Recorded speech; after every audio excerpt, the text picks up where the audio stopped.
Oh no, the typos. I see, Fangy.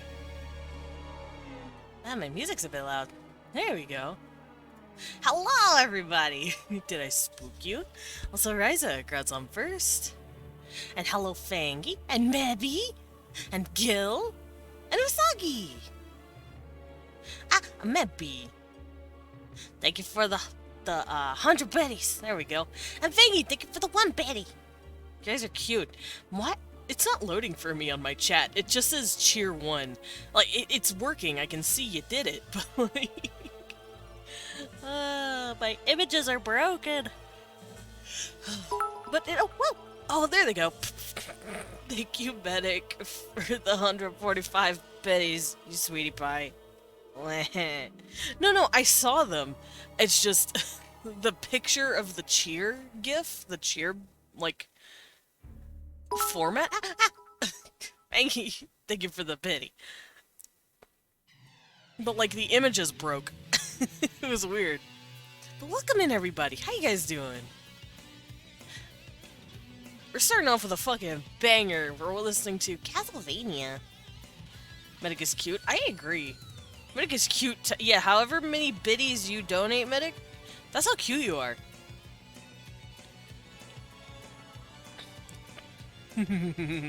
You've already passed the 245 threshold. Well, look. Cheer 0. Hey, are you saying Leon isn't cute? Medic? You're saying Leon isn't cute? I'll tattle. Don't make me. You're gay. I know I'm gay. He's gay. Reminds me of the a video I saw. You're gay. He's gay.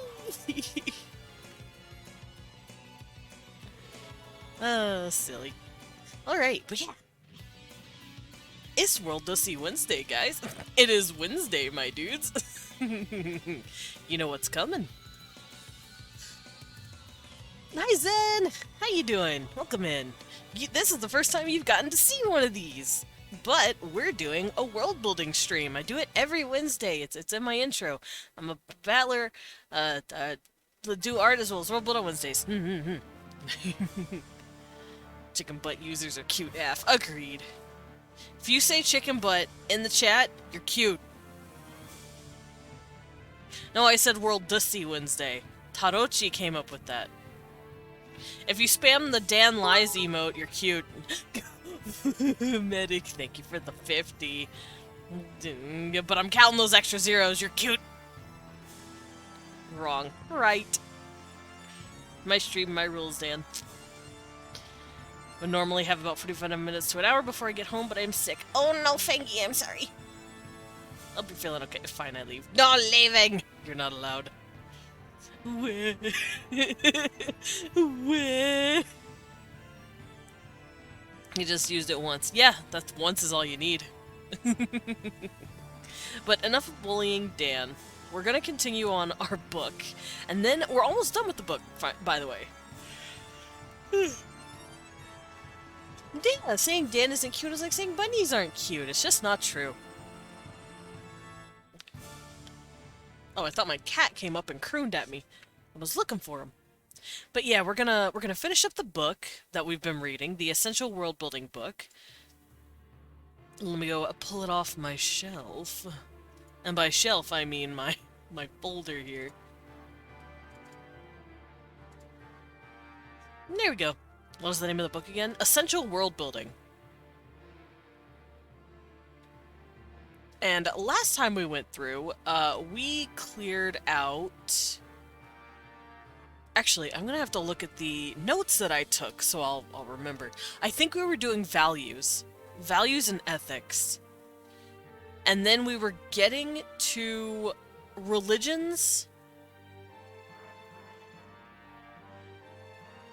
Yeah, I think so. Ah! Fangy! Usagi! You are not new, but for those of you who are, welcome in. I am Desmond Dracula. I'm a vampire bat butler, also known as a battler. I go by he, him pronouns, and I like to draw as well as Worldbuild on Wednesdays. I also play a variety of games from RPGs to roguelikes. And it is Wednesday, my dude. Oh, Pat's head. I know, someone redeems you. Usagi crawls out from under a table, bolts for their little ankles, and starts nibbling. And Fangy just, hee pet. Y'all are cute. Oh, Usagi, no. You're really cute. Yes, you're very ferocious, even if you're sick. So ferocious. Whoa!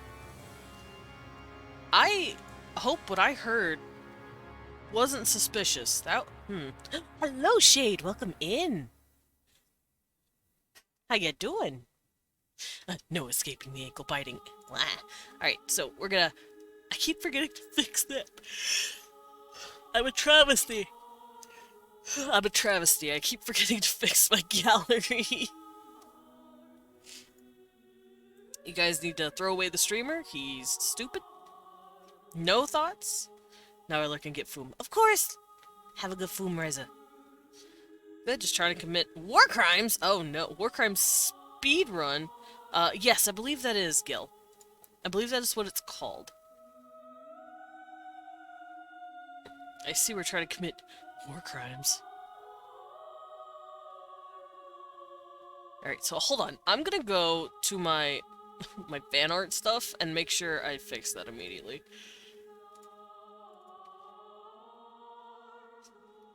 Because I'm getting sick of seeing it being wrong. Okay.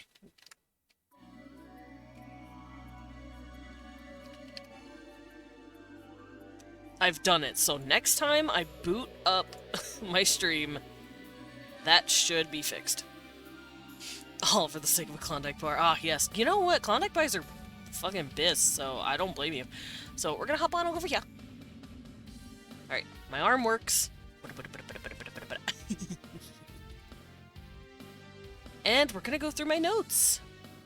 Make sure everything is on the up and up. And once I'm done with that, I'm going to reevaluate my own templates because I want to make sure they're good. Okay, so yeah, last time we covered values and ethics, cores, and even urban fantasy stuff. What you do for urban fantasy.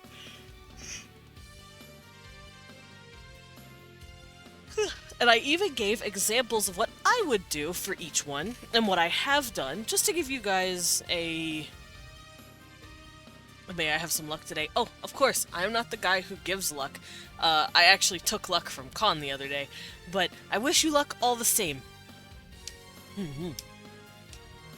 I just broke my fingers. Ow! I'm still doing it. I'm popping all of them. You can't stop me. Alright, we're good. I finished. Alright, let me grab my tablet and situate my parchment here.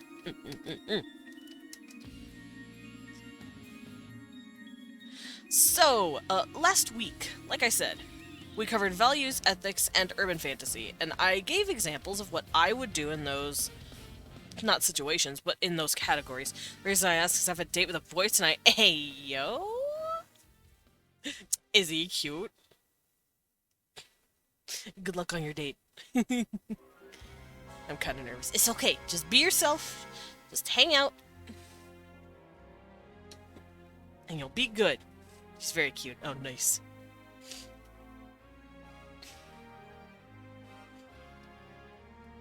Ah! Oh, my pen was big. My pen was fat. Whoa! 8 lucky number 8 biddies, yeah!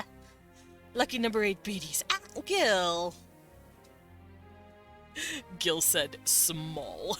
So, I'm going back to small. I am now small. Whoa, I'm very big. Hold on. Ooh, Okay, hello, can I take your order? Imagine this is all you see over the counter when you come up to order tea or coffee. Hello. I need to your order. Hello. Alright. Yeah, I need my step stool. Hold on. Okay. Alright. I did it. I'm on my step stool. Can I reach my tablet? I can reach my tablet. Alright. Actually, let me scoot up a little closer. Let me... Okay, we're good. Sir, this is a Wendy's. Sir, this is a Wendy's. Ma'am, this is a Wendy's. That's what it is.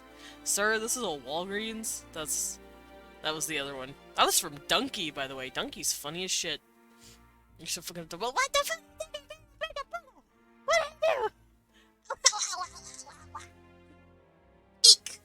I did nothing. Alright. How would you guys feel if one of my streams was just 4 hours of me trying to be as cute as possible? Like, actively trying. Just to try and kill you guys. You think Desmond's true height is closer to his normal avatar or small to— I'm 5'1". We know how tall I am. Isn't that all of your shapes? No. No, I don't try. That's— You haven't been trying this whole time? No. I'm just a dork. So Desmond, you don't have to try. Why? Yeah, but if I don't have to try, what happens when I am trying? That's a question. Hold on. I'm gonna try to be as cute as possible. You ready? Alright. Alright. Don't mind me. just getting ready. Getting in character.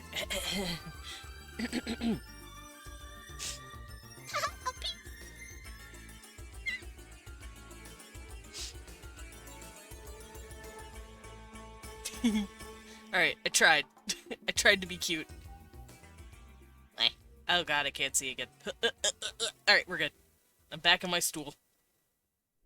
Don't clip it! I'm just trying. I tried. I tried to be cute.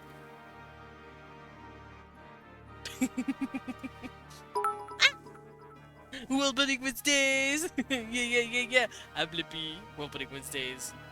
Yeah, I'm back on my stool. I'm in small mode, so I can't reach I can't reach this thing. It's too high otherwise. Let's go! Yeah, it's a Blippi! Itty bot! Itty bit bot! Thank you for the cheer. Thank you for the petties. Fangy and Blippi. Alright, time to cross my legs while I'm sitting on my stool because, I'm gay. Anyway, I can't sit normal, so... Hello, Worldbuilding, are you? I'm good. We are just getting ready to finish up this book. The Essential Worldbuilding book, and me taking notes on it. And going, oh yes, indubitably, or, oh, that's actually awful. Actually, I have never said that about this book. I think there was one instance where I was like, okay, I don't need this, or you don't need this. Cross your legs while standing is a power move. I'm not standing though, I'm sitting. But, I'm in my booster seat. But, yeah, I've actually been pleasantly surprised. This book so far hasn't made me feel like it's a cash-in.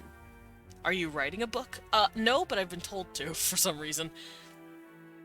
This book that we've been going over, it's a PDF. It looks like this. It's a book. And it is called Essential Worldbuilding. And I have it on my other monitor. Funnily enough, you see this correct. This is the one that it's up on now is my primary monitor. This monitor is my tablet monitor. In a fan art small Desmond in a booster seat drawing a picture of Leon. Specifically drawing a picture of Leon shirtless. And me drooling on it. Because that's accurate. That's lore accurate. If I could write a book, it would be about lesbian pirates. Hell yeah. Lesbian pirates probably existed. I'm just saying. History is gayer than we think, and pirates were gay. I talked about that in my Child Lebensborn video. But they were talking about cowboys in that one. Cowboys were gay as fuck too. Just saying. A lot of cowboys. Some of them were cowgirls who were gay or didn't want to be married. And some of them were trans guys. So, ayo.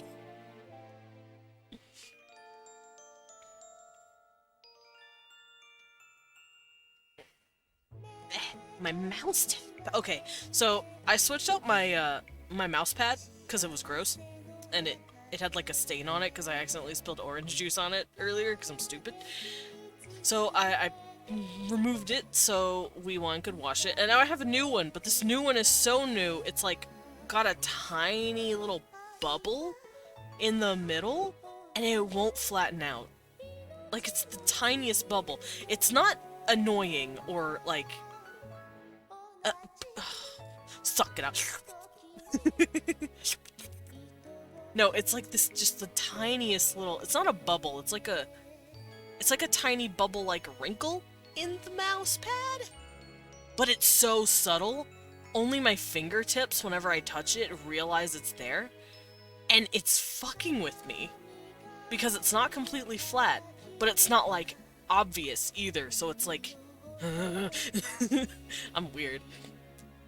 But yeah, we're gonna start covering religion, mythology, and philosophical stuff. So I'm gonna turn this off because we don't need it.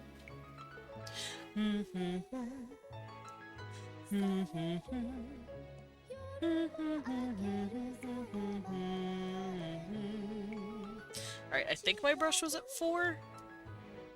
Yes.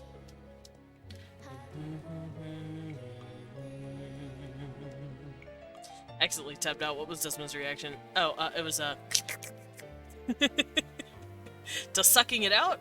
That was my reaction. What song is this? Let me go look.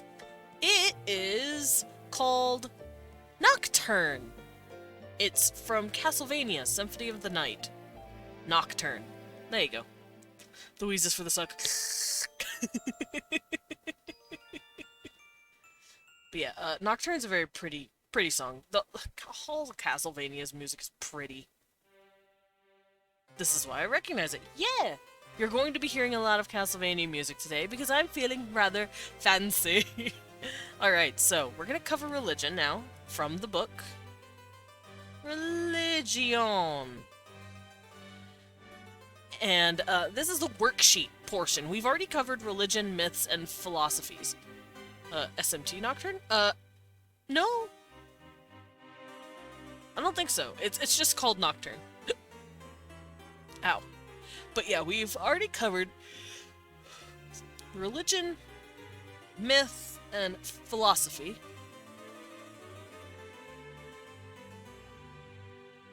Because fun fact, all of these things can hold hands. Oh, have a good lurk, Gil. I'll see myself out. I gotta go. Hold on, wait. Hold on, wait. Go. I gotta go.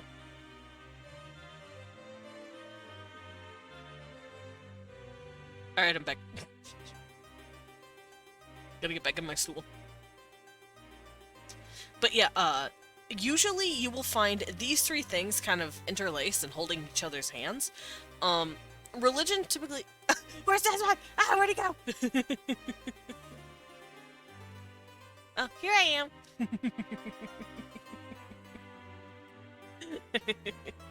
So, like I said, we covered these already, but this is the worksheet portion, so it's like, make up your own stuff. So we're gonna work on our own stuff. So, typically when working on a religion, myth, or philosophy, you want to know what it is. So, type of religion.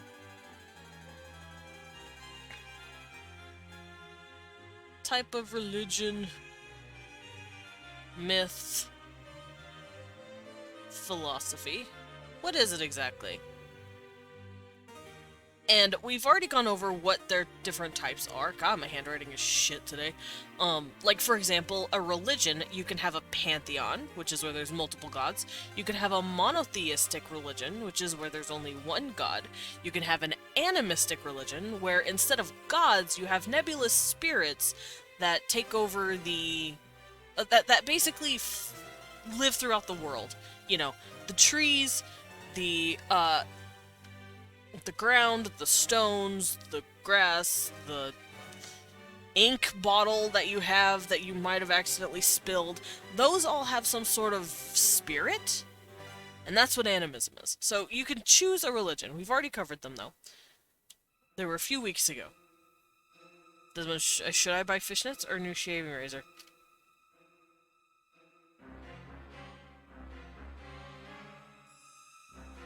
That's a quandary. I'd say both, but... I do like me some fishnets.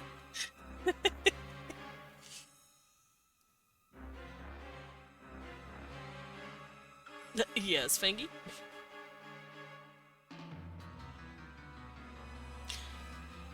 You're talking about the tights, right? Fishnet leggings? I can use my mom's credit card. Nice! For the precious cargo. I see. Alrighty. So once you have your religion or your myth can be anything from a human hero gets born from a god and goes and kills a monster, to a human gets godlike powers because of shenanigans, and then they go and eat an orchard full of apples. Like, anything could be a myth.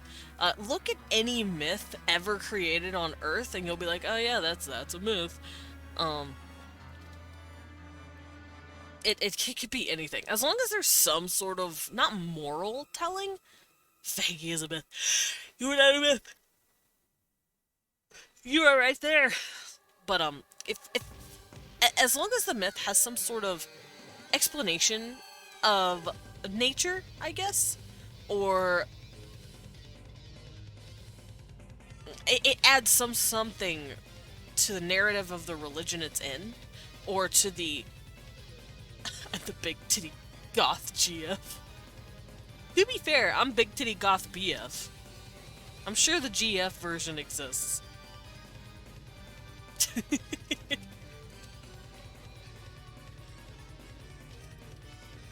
I got a sip, don't tell anyone. But yeah, for myths, you can do anything. As long as it has some sort of purpose. People didn't just tell stories for the... Well, yes, they did tell stories for the fun of it. But usually, people like to put some sort of lesson in it. Whether that be an explanation of nature, or a moral understanding of something. That's typically how people like to do it. And then a philosophy. We know what philosophies are. Like, for instance, Buddhism. Buddhism is more of a philosophy than a religion, because religion denotes having a god to worship, and a bunch of traditions and rituals and practices around that. I know you're typing. I know, Fang. I respect you. Cecil! A baby boy! I have a little cat. I have a little cat that just showed up. He's so cute. Oh, his tail vibrated. I think he's happy. Cecil! Pat him. Oh, okay. Cecil, do you want to pet? Oh, he leap. He leap. Oh, he leap. I petted him, though. I'm not gonna play with him. Not right now. He's doing his own thing. Also, I don't know where his mouse is. Or his worm. Where's Wormy? No, he has no interest in me right now. But I did pet him. I pet the boy right under his little chin. Yeah, worm on a string. Well, it's less worm on a string, and it's like, you know how the little wormies look like the stupid little mouths, and like they're super long. His wormy is attached to like this little black cord right here, and it's got like this, and you're supposed to clip it onto a wire, like one of those stick wires, but he doesn't like the wire. He doesn't like the stick. He likes us to throw it, and then he brings it back to us because he likes to play fetch. But then this thingy has a bell on it, like that, so you can hold it up by the little string and just go ding ding ding ding ding ding, and then he'll come for it. There you go. That's the diagram of my cat's toy. You're welcome. He is adorable. He loves playing fetch. He played fetch when he was a little baby kitten. It was so cute. And it was so precious because he was so small. And we would get him these little toy miceies. They're just standard little mousies. They look like They have, like, fake fur on them and stuff. And they have, like, little, tiny plastic balls in them, so when you shake them, it makes, like, a little maraca sound, and then you huck them. You just chuck the fucking thing, and he bolts for it. And he picks it up with his tiniest little teefies, and he just carry it to us. Like a good little hunter. Like a VC chat? Oh no, what did you do to me?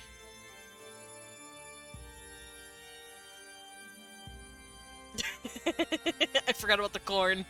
I peeked in chat lounge and I saw corn. Oh, a kiwi in a shoe.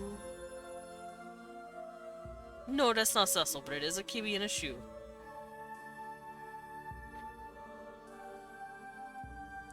Oh my god. How to pick up your bunny. I wanna pick up Usagi now. Usagi, come here. I'm gonna pick you up. You're too cute. What? Look. Yeah, Cecil gives no shits about me right now. He is at the window. His cat TV, as we call it. He's getting news. He's checking the news station. So, okay, so for this, you choose, it says you choose 2 core beliefs, and we gone over those as well.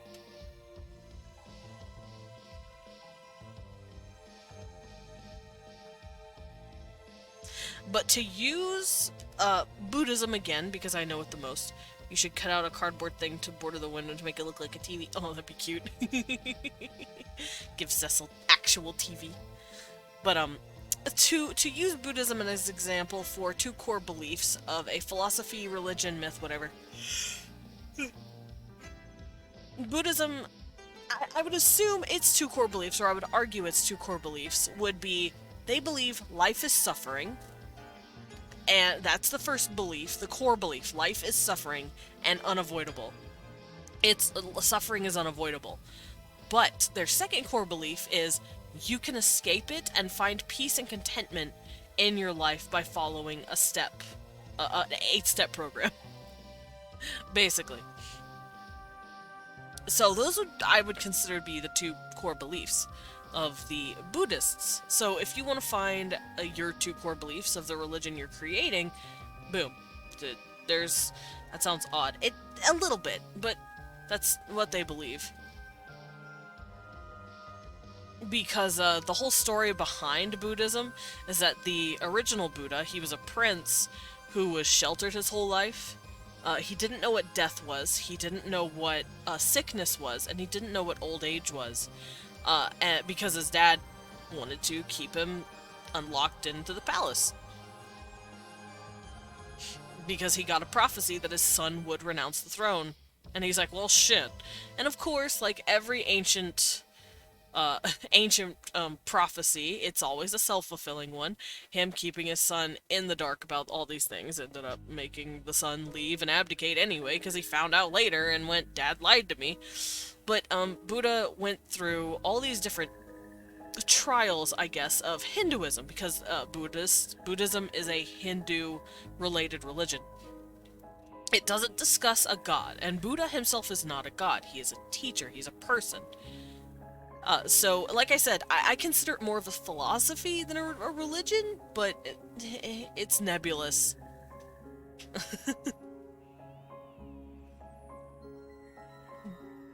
The Buddha kind of thick though.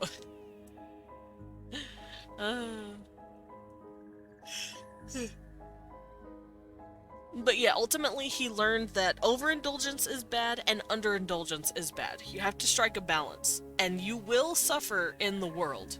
It's just how the world is. The world is a struggle, but if you keep a balanced life, you are a balanced person, and you can come at these struggles perfectly fine. Basically, is the premise of Buddhism, without getting into the nuance of everything. This isn't a lesson on Buddhism, so I'm keeping it very vague.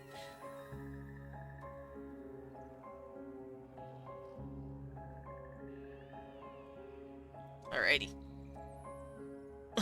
Buddha, I cannot do that. Dies. No, thingy, not allowed. Not allowed to die. Alright, it says here, how does the belief system explain the existence of evil? So, it explain the existence of evil.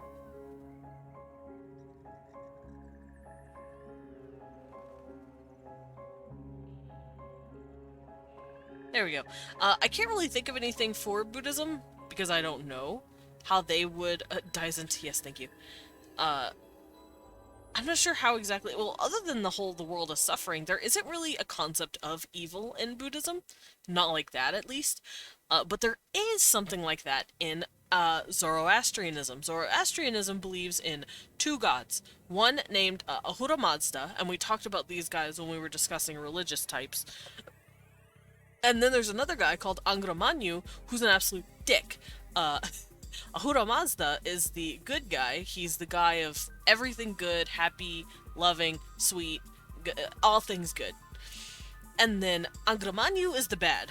He is all bad. He's just the dude that causes the evil shit that happens in the world. So that's how they explain it. They're very cut and dry with it.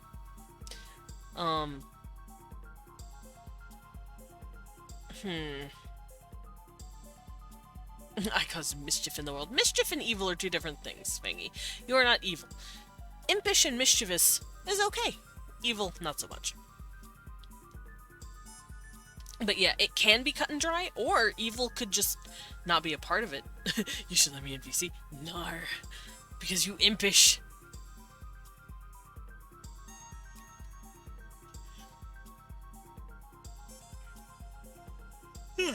Next on the list, we have beliefs in life, beliefs about life and death. Now, there are a lot of religions that believe in an afterlife, although some don't really take it into account, and some have reincarnation. For instance, Hinduism is a reincarnation religion. Why can I hear a phone dialing near me? I am home alone.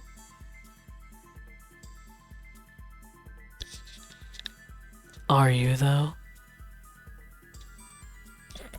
Sorry. I just wanted to... I'm in your walls. I just wanted to spook you. But yes, there are a lot of religions that typically look at death in one of three ways.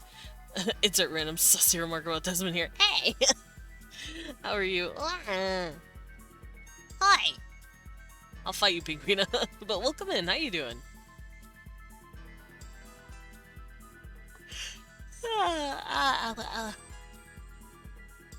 I'm not cute. I'm just yawny. I hate being yawny. It's bothering me. Fight me? Yes, I'll fight you. Gently. Thank you for the yawn.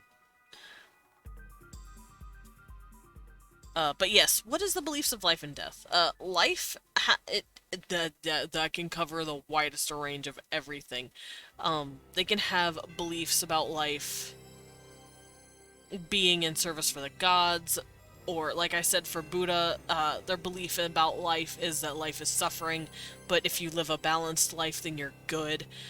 In terms of death, you can believe in, like I said, reincarnation, nothing after death, which is, weirdly enough, Judaism.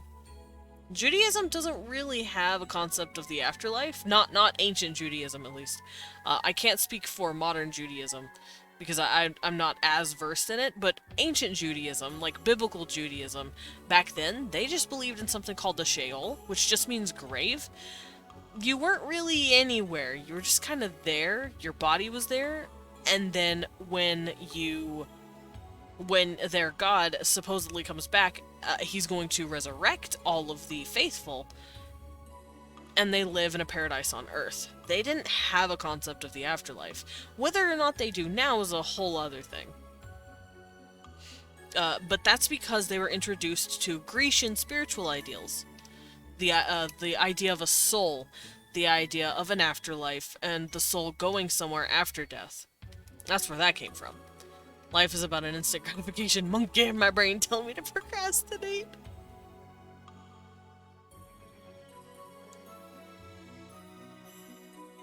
I feel that.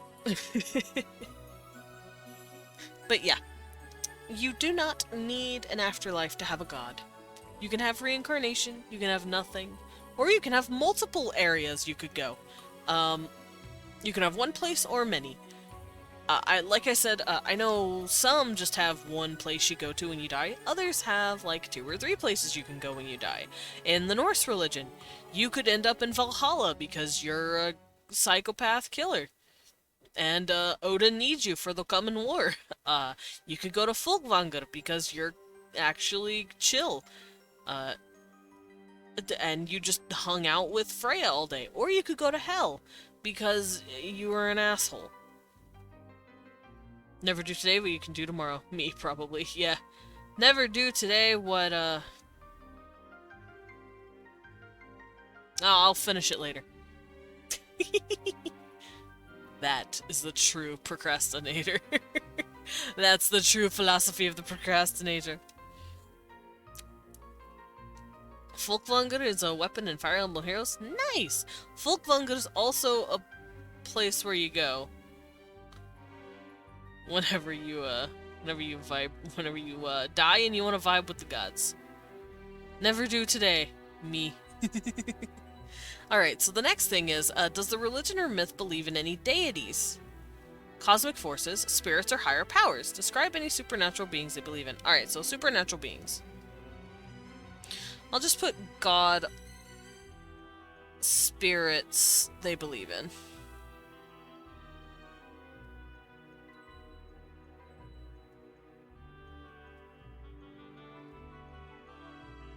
There we go. That's anything. That can be anything as well. Going back to the Japanese, an animistic relationship, an animistic religion for Japan is, I believe, Shinto. They believe that there are kami everywhere. Now, kami, it doesn't necessarily mean God. We think of it as God because we have a more cutthroat definition of something that is powerful in a religion. No, not commies. Kami. K-A-M-I. You dork. But, yes, they believe in many kami. Thousands upon thousands. And they are typically, like, foxes. They could be animals, they could be items, they can be people, they can be god-like people. Like Amaterasu. Amaterasu is a kami. She is the, quote-unquote goddess of the sun, but she is also the sun itself. So she is the kami of the sun. So it could do something like that. You could also just have what the Christians do. You can have a god, with a singular god, with lesser spirits such as demons and angels, because they do that as well. McCarthyism. I don't know what McCarthyism is. Oh wait, yes I do. Fuck. No McCarthyism here. Get it out of here. But yeah, you could do something like that. Anything like that. You could have a hierarchy for them. There's a hierarchy of angels. There's 9 levels of them. It's really cool.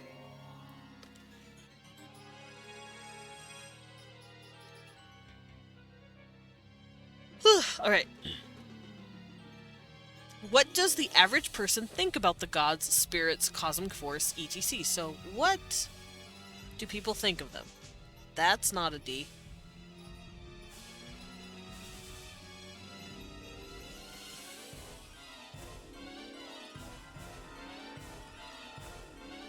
So, what do people think about the gods? How do they treat them? Like I said, once again, for Shintoism, they do treat some kami with reverence, and then they keep other kami kind of like at bay, because all of the kami have, I guess what's the word? The proclivity. That's a good word. They all have the proclivity to be good or bad, depending on how you treat them and depending on what their mood is. So, they usually have to watch themselves out. If a trans person gave me the D, would that mean me getting beyond meat? Yes, that's what that means. But they usually look at their gods, kami, technically, with a sense of caution. Not necessarily fear, but caution, as well as reverence and respect. They don't necessarily worship them, but they respect them. We on the other hand, in the Western world, typically look at our gods as figures that we must be enslaved to, which is a weird concept, but you will actually hear modern day Christians say that they're a slave to God, because that's part of their religion. It's just how they roll. It's weird, but it's what they do. So yeah, it just do they worship them? Do they revere them? Do they respect them? Or are they just straight up obsessed with them? Or are they scared of them? Some people are scared of their gods or spirits or cosmic forces. And it can be different for each cosmic force. Once again, Christianity, people love and fear and revere God or whatever, but then they're absolutely terrified of demons. And they hate demons and all that, even though they are just other types of spirits. And then they love angels, and they pray to angels. So it just depends on what the spirit is in the context of the religion. So you can come up with these different spirits and then figure out how people treat them depending on what their role is in their lives, or what people think their role is in their lives. Because when we think of demons, we usually think of, assholes that want us to be sad and deal with bullshit. Alright, are there priests or philosophers? Are there authorities, I guess? Are there authorities on this matter?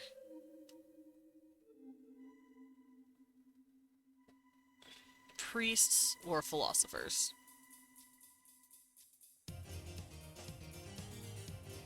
And maybe teachers.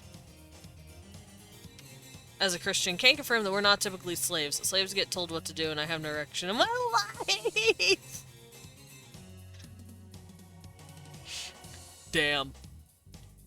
Well, as someone who was raised Christian, I can say, yes, I've heard a few Christians say, we are a slave to God. It's like, I don't want to be a slave. Fuck you. A joke I heard on that, is that I thought was hilarious. How does a non-binary samurai kill their enemies? They slash them. Damn it, you got me. That was funny. Fucking hell. Also, I'm a little cold. I might become a Batrito. Hold up. That blanket looking mighty nice. I'm gonna grab my blanket real quick. I am a cold little bat, though.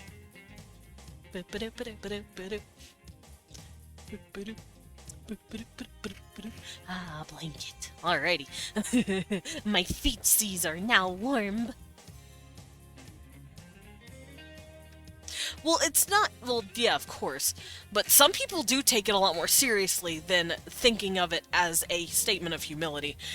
Ugh. Some people are nuts. Batrito. Batrito! I am a Batrito! But I've known a few people, they are typically more radical than other Christians, but... Figgy! As a bottom sub, I'd be a slave to God. Ayo.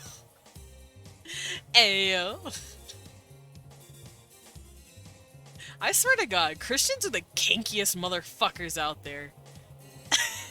I think they're just using religion to let out their kinks. Like I said, as someone raised Christian, I've seen some shit. It's because the religion's like, you must be pious and good and no sex or kissing before marriage, and it's like, fuck you! It's not good or healthy to stifle a human being to do that. Oh, whoops. We only get one person and one shot at it? No. Are you talking about relationship-wise? Or are you talking about one life? Also, I have a sandwich for a snack. It's a tomato sandwich because Southern comfort food. Leon thinks I'm weird, by the way. One shot at being a bottom. I have one shot at being a bottom. I only get one shot at having a person to have the segs with. We gotta make it wild. I mean, that is how they believe, isn't it? It's unhealthy to believe that. Humans are very fickle creatures sometimes. Even if you think you found your soulmate, that motherfucker could end up leaving you immediately. Or you found out they've been unfaithful, and then what? You gotta get rid of them. Kick him to the curb. Get him out of here. Snacky time! I see. Fangy said, eat that sandwich. I'm gonna pick it apart. I'm gonna get a little bite. Oh god, I got the goop on me! Oh no, there's goop on my hands. Help. Okay, we're good. I should have cut it. I'm an idiot. I'm like, I'm just peeling it apart.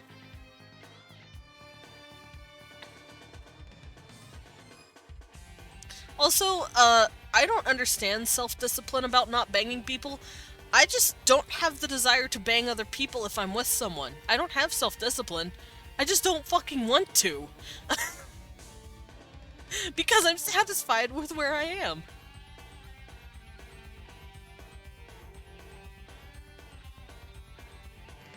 That's not called self-discipline, baby. That's called I don't fucking want it. Oh, good. Does it also help that I'm technically a pagan heathen? I swear, I'd probably be the perfect Christian. But I fucking hate Christianity as it is now.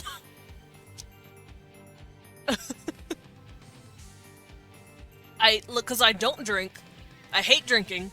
I do drink once in a while. But only because I want the flavor of the fruit. Not your height. Hey, fight me. But I don't like drinking. I don't like smoking. I cuss a bit. I do cuss a lot, and I do say lewd stuff sometimes. But although yeah, there is that whole trans thing, huh? I don't think they'd care for that. Although my mom is very, very much Christian still, and she's cool with it. She's like, oh yeah, you're. I'll fight you as soon as you get up here. Hey! Hey, I have a stool, mister. I'll come for you.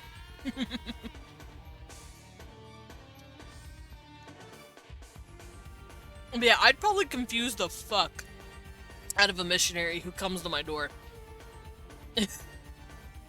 I don't like drinking. I don't like smoking. I don't like coffee. I know, I think it is... I don't know which one it is. I think it's Latter-day Saints. I can't remember who it is, but you can't drink coffee. It's not Mormon. I don't think it's Mormons. I think Mormons can drink coffee. I can't remember. I think it's Jehovah's Witnesses that don't drink coffee. My brain is trying to reel through the different denominations here. Although, I say denominations, Butler! Oh, period! Thank you! You have saved my life! Help me! I'm small! I'm little! Get me out of here! Get me out of this flesh present! I'm back. Thank you! I am back! It's me! The Butler! Mormons are the same as Latter-day Saints. Yeah. I think they're called the something church of the Latter-day Saints or whatever. And then Jehovah's Witness is their own thing. I love drinking, I just don't remember the last time. Like I said, I'm not a fan of drinking. I don't like alcohol. I love the flavor of fruit and, like candy, so the only way to get that is through alcoholic means. Which makes me sad as fuck, because I'm like, alcohol, bleh, bleh, bleh. So, like, you know. You're in small mode so much, I swear new people might think that's your default! I know. I need to be kept away from wine. I can't handle wine. Wine's so gross. Members of the Church of Jesus Christ. Yeah, I'm not saying that. I'm not saying that. I'm saying Mormon. Because that's what Mormons have asked to be called for literally hundreds of years. Literally, they've just called... I know why.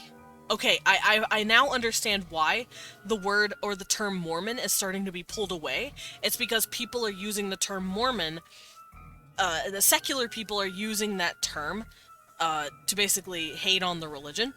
So Mormons are trying to step away from it. At least the congregation. They've been asked to be called that.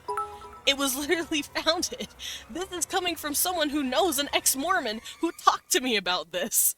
You guys were called Mormons for the longest time. It's only until recently that the congregation's going, no, no, no, we're not Mormons now. It's like, yes, they have been called Mormon. They've proudly announced themselves as Mormon for the longest time. I am not an ex-member, though, and that's probably the difference. Because this person grew up being told to call themselves a Mormon. I don't know if it's a church difference, but I know that it's very common for Mormons to be like, yes, this is what we are. But nowadays they don't do that because there's been recent things where people are saying Mormon is quote-unquote a slur because people are using it to, like I said, hate on the religion. But it's not a slur. It's a word they used for the longest time. Also, Blippy, thank you for the bidding. How about the lesson? We are talking about religion. On an individual level, we have been calling ourselves Mormons. Mm-hmm. Yes, I've heard that as well.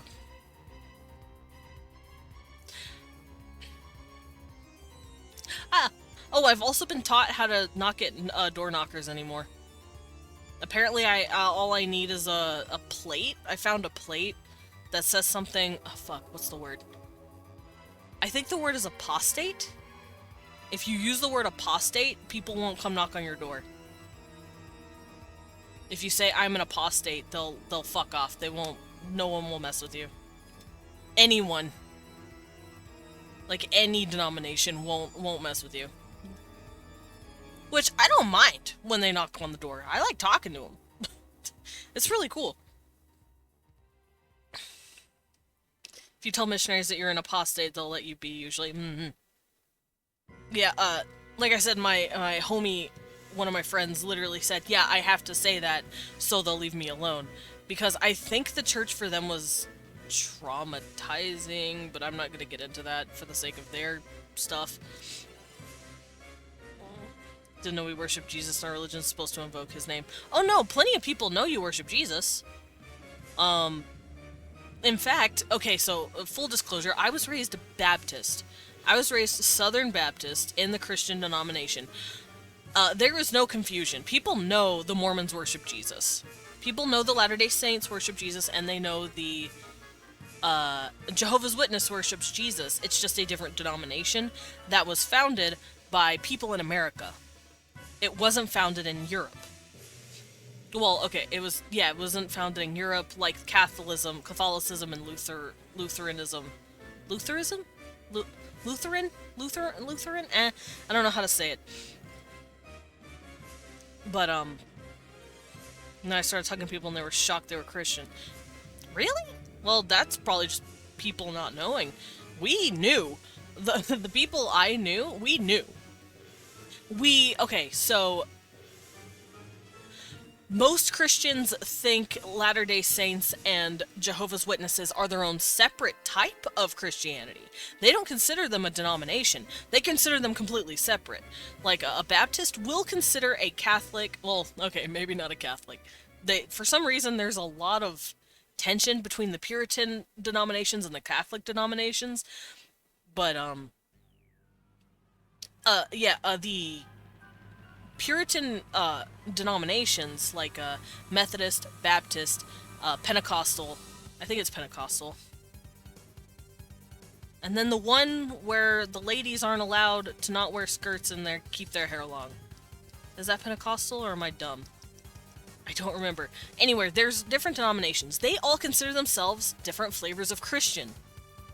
But then Jehovah's Witness and Mormon are put in their own separate category. They're like, yeah, we know you worship Jesus, and we know you worship our Christian God, but we think you're doing it too differently, so you're over there. That's usually how it goes. But we knew, if that makes sense. They just assumed they just put them in a different category. They don't consider them traditional denomination Christians, if that helps. Coming from, like I said, someone who was raised Baptist. That was the thought process of that. We're Catholics with extra reading material and extra steps. Yeah. Baptists do not like, well, most Puritan denominations are like, hey, Catholicism, what you gonna do about it? And that's because Catholics have a history of making people buy their way into heaven, to quote a lovely, a lovely History of the World video. Hey, sinners, do you sin? Now you can buy your way out of hell. You know, like, they didn't like it. Specifically, the Lutherans didn't like it. Catholics have a history of a lot of things. Yeah, we're not gonna cover those. But yeah, that's why the Lutherans exist. What? Because Martin Luther said, I have 13 reasons why. And then he wrote a paper about it. And then he translated the Bible into German. Which is why the German Bible is a lot different than the, well, a little different than the King James Bible. It translates stuff differently.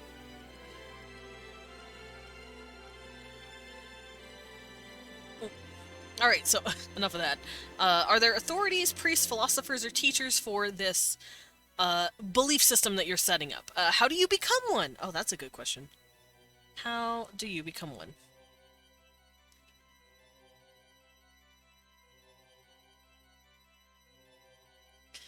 And then, is there a hierarchy among them? Is there a hierarchy?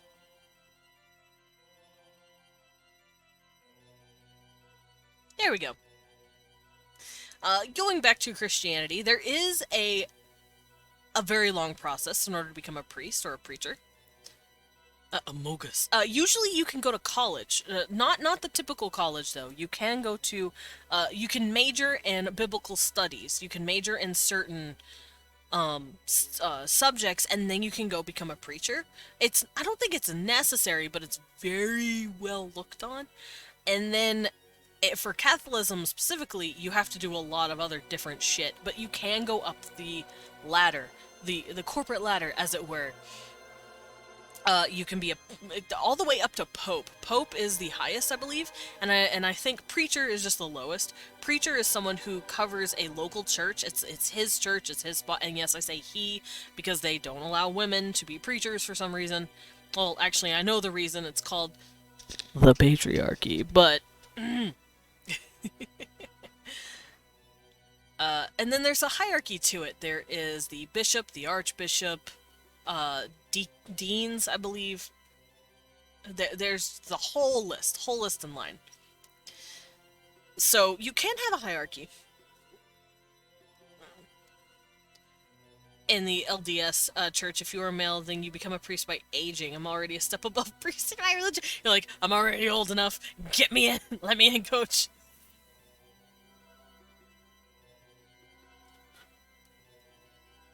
Alright, so what services do they provide?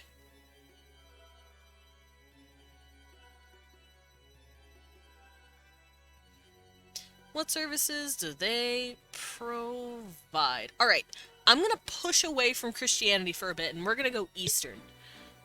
I'm sick of it. I'm sick of the Christianity. I was dipped in it my whole life. I was possibly being forced into indoctrination. No, thank you. We're going east now. We're gonna go look at India. Now, these aren't technically a clergy. Like, we have 60-year-olds blessing the sacrament. We're supposed to be pure of sin when we do it. I can guarantee you no 60-year-old is pure. To be fair, according to Christianity, no one is ever pure of sin. Ever. So, it doesn't matter. Also, I can assure you, well, how pure was I when I was 16? I wasn't pure when I was 16. I was just well-behaved because I was traumatized.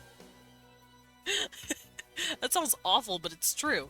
But yeah, we're gonna go east for a minute. There is a sect of Indian individuals who are called Hijra. Hijra? I don't know how to pronounce it exactly. And while they aren't technically in a religion of anything, they do take part, and they were very important to Indian culture for the longest time until the British are coming. Until the British colonials ruined that. But they had a trinary. VC confessionary? Uh-oh. Okay, do I need to... Do I need to repent of any sins I've committed? Let's see. Does being trans count? Because the Bible says literally nothing about transgenderism. To be fair, actually, there's evidence in the Bible that Jesus told people to appreciate intersex and trans people. He literally, I think it was to Paul. He literally said, if you can understand it, then you will understand it and you will love the person no matter what. Or something like that. It's in the New Testament. I cannot remember. But it's possible evidence because he was talking about a eunuch. And back then, eunuchs were people who typically were male, but they are they're castrati. Hi, Sarax. How's it going? Everything is going good. We're discussing religion. So if things get a little wonky in here, I apologize. But yeah, he was talking specifically about eunuchs. There is a thing my religion has that says transgenderism isn't supported, but we're specifically told not to worry about people who are trans, then they're fine to live and even chill with us in our religion.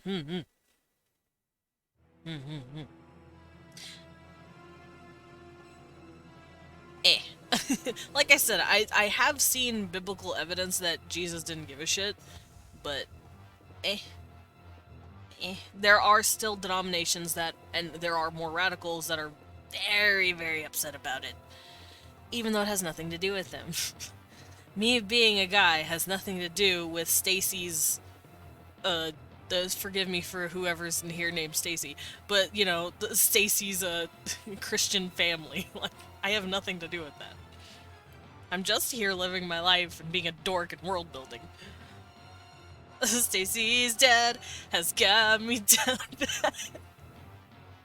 He's all that I want, and I think he's a real Chad. Stacy, can't you see? It's Mr. Stacy's mom for me. I know it might be bad, but I'm in love with Stacy's dad. I have a Spotify. Imagine I'm like, I just dropped a sick new album, by the way. I do shitty covers of meme songs. Alrighty, but services, we're right here. I don't really care about religion. People believe, I don't touch them as long as they don't touch me with it. I'm sorry, just my opinion. Fair! Very fair, Sarax. Like I said, I am somewhat similar. I call myself a pagan heathen because it's funny. But in all honesty, I haven't been Wiccan in years. I used to be Wiccan. I was like, hey, Wicca's cool. And then it's like, no, it's not really my thing anymore. So I separated. And nowadays I'm just like, I don't know what the fuck I am. I don't believe in much. But I don't consider myself atheist. I do think there's something out there. I just can't tell you what the fuck it is. Agnostic, I guess, is the best way to describe me. I guess. I don't know how to explain it. And it's just you humming. I know, it's just me. It's just 8 hours of me humming random-ass songs badly. My friend unironically believes the universe is a Playboy for a cosmic cat. Nice. Yeah, I'm following that religion. That sounds adorable, though. Okay, hear me out. The planets are the baby's little playthings. He has impressive evidence, though. Oh shit, I want to see. I don't consider myself being part of any religion, so... Yeah, I don't really, there's a lot... The thing is, I've studied dozens of religions, so now my brain's like, I don't know what the fuck. I don't have a strict belief in anything, because I like a little bit of everything, if that makes sense. I do believe that there could be some sort of big cosmic thing. I use world building to make my own, and I'm doing that. Fair, period. Period said, I'm making my own religion. If I could make my own religion to explain the religion, like my religious beliefs, maybe I could one day, see how it works. Physics itself could be explained if our plane was a ball being agitated by an outside force or something. So, is the cat just, like, pushing us around? Are we just being pushed around by a bunch of cosmic cats? Is that what it is? Gravity is just the force of a kitten pushing us around? You know what? All hail our cosmic kitten overlords? That's adorable. Where's my cat? Where's my little cosmic kitten? Where's my cosmic overlord? He's not here. He ran away. Earth is a ball. Earth is a ball. Earth is a ball. You right. Cosma, the girl. I'm so proud of her, by the way. I'm so proud of her for coming out. No, I can't find my little cosmic overlord. He's somewhere else. He probably booked it. He's like, oh shit, the guy wants to pet me and hug me again. I gotta fucking go. You're not wee one. Ballin', but at what cost? Alright, so, like I said, we're going to the east because I'm sick of talking about Christianity so much. That's all there is to talk about because of the Western influences. But we're going to look at India real quick, and up until recently, this third sex was very, very well worshipped. Very well, not worshipped, but revered. Nowadays, not so much because of the British colonialism, but they're called the Hijra, and they are a special group of castrati and trans women. They're typically non-binary and trans women, and they are tasked with performing rituals, specifically dances and fertility rituals. Like they do like little blessings and stuff for people. They provide the service of entertainment, dancing, and blessings because they're considered kind of like neither male nor female. There were these like weird nebulous third line, and so they were considered supernatural. So, take it from me. If you're trans, you're supernatural. And if you're non-binary, you're a god, basically. And back in ancient religion, that's what that meant. I need fan art of super tiny Desmond going, ack, while check out the killer Cecil barrels on the ocean ball. Wah! Me. And what am I? You are a Serax.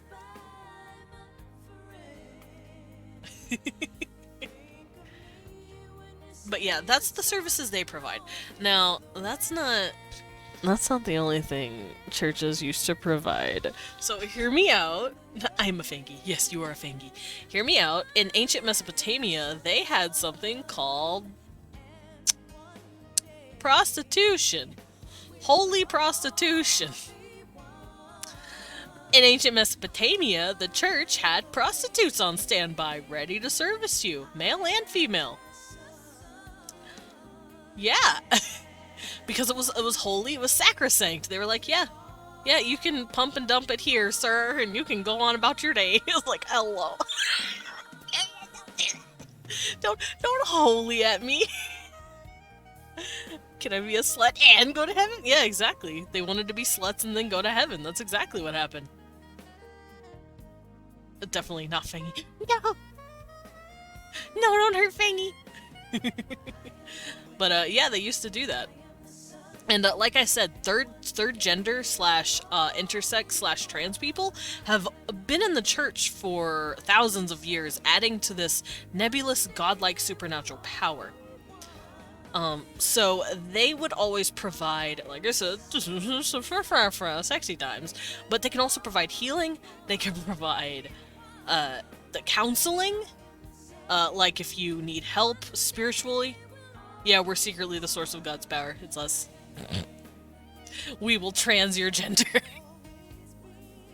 Anyway, but yes, you can come up with any services that these guys could provide. The clergy can give you anything, including a boner, apparently. Anyway. So whatever you think is for the religion and makes sense for the religion, there it is. What do people think about the priests? What do people think about the clergy? So what do people think about the clergy?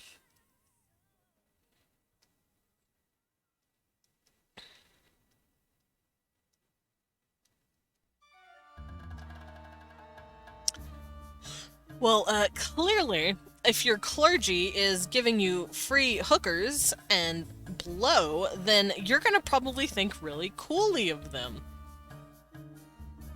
Because I'm Nats. Oh, Fangy, why are you Nats? Why are you doing it? Yes, if your clergy is free hookers and blow, then yes, you're gonna be like, oh shit, they know how to party.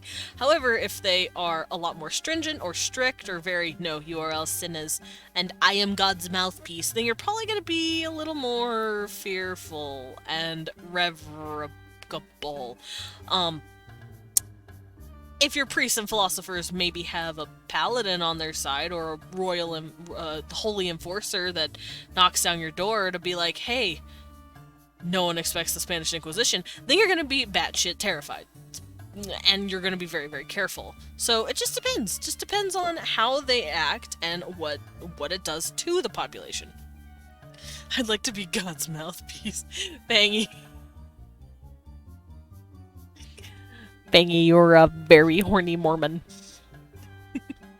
Seriously, I'm not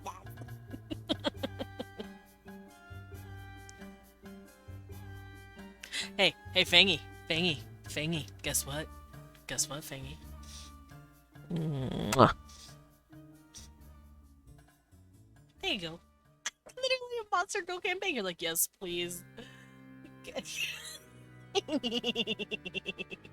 I have murdered him.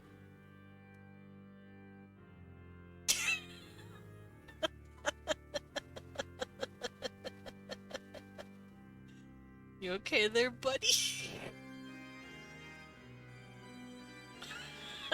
Dude, I love Usagi's emotes. They're so cute. No. No, I'm not okay. No. Alrighty. Does the religion, myth, or philosophy have prophets, founders, or other key figures? Alright, so does it have key figures?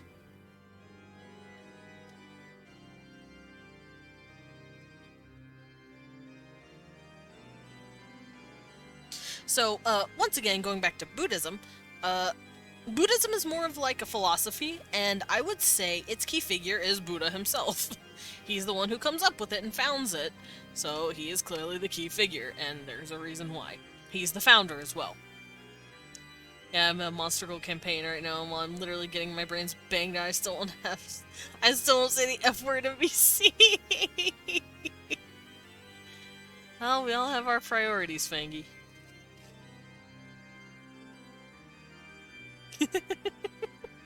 I've always wondered about that. How do Christians do dirty talk? I don't want to think about that. It's probably too funny. A momster. I want you to put your thingy in my hoo-ha. We don't. Well, then what's the fun in that? Yes, I did take a bite of my sandwich. You can't prove it. Except for the fact that I gave you confession. How does the religion, myth, or... Okay, so next question. How does the religion, myth, or philosophy fit into society? Is it viewed positively or negatively? Is there a state of church or freedom of religion? Ooh. Snacky time! Thank you, Fangy. Fangy said, I heard you take that bite.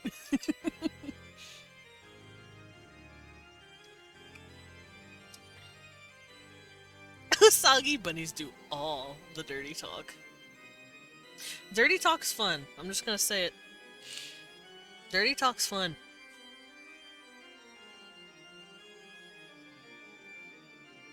Ugh, stretches. So, how does it fit into society? Oh. Cecil, you scared the shit out of me. Hi, baby. Are you showing me your cosmic power?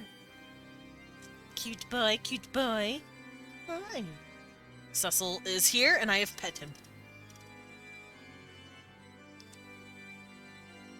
Cecil, play. Not right now. I know, play with him. He's doing his own thing. No. He's laying on Leon's side of the bed, all curled up.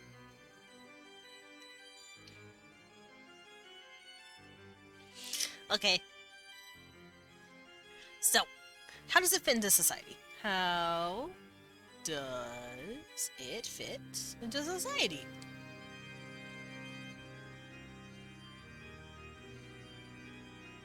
So basically, this can be for, you could make multiple religions slash myths slash philosophies. And some people can be like, oh, I like this one, but not this one. Good, Fangy. Oh, Fangy, crybaby. Cute. Hey,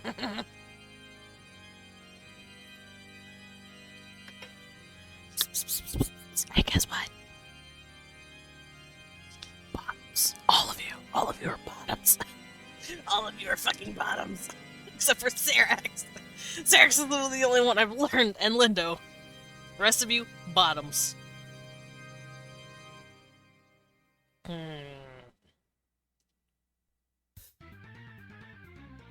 I don't know, Period. I've heard you say some shit.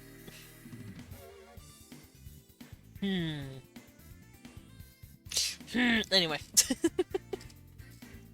Thompson Desmond chat literally can get a free hair. Kiki knows. Oh, hi, Amy. That's cute. But yeah, how does your religion slash myth slash philosophy fit into society? How do people look at it, and are they like, oh, that's nice, or oh, that's awful? And is there a state church or freedom of religion? Y'all are picking. Y'all are picking on Fangy. And thank you for the care package. Let me get a stretch on. Ugh.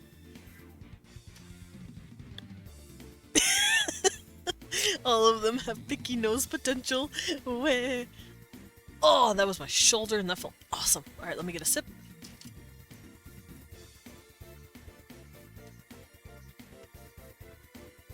Ah. Yummy. And now I eat snack. It's a bite of a sandwich. Ah.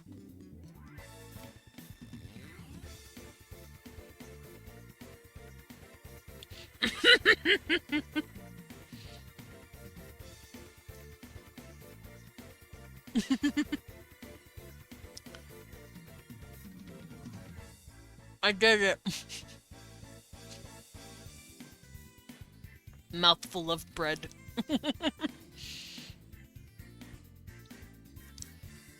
Man, am I the entertainer or are you guys? Shit's funny.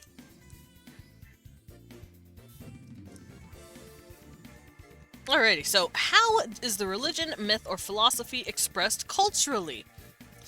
For example, holidays, building large temples, rituals, blah blah blah blah. So,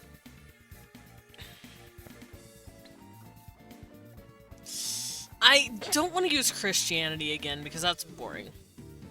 Entertainment is a group effort. Yes, it's a group effort. So, how is it expressed culturally?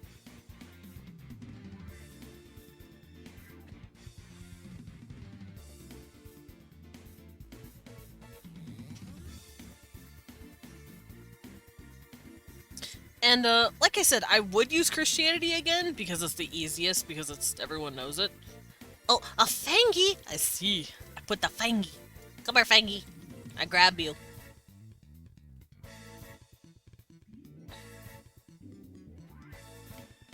There you are. I'll put you on my head. Boop.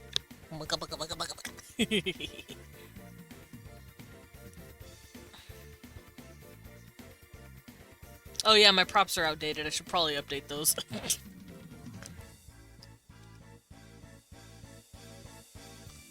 Put them in VC. Nar. You know what? Fine. You know what? Fine. Hey, Fangy. Meet me in Lounge VC for just a second. Just a second. Just a sec. Just a little sec. Just a little bitty second.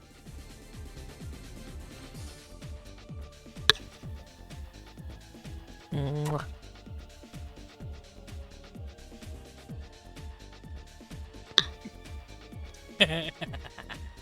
Good boy. I tease. I don't know if they were there, but I tease. Uh-oh. Uh-oh. I think I murdered them. I think I murdered him. Oops. Tee.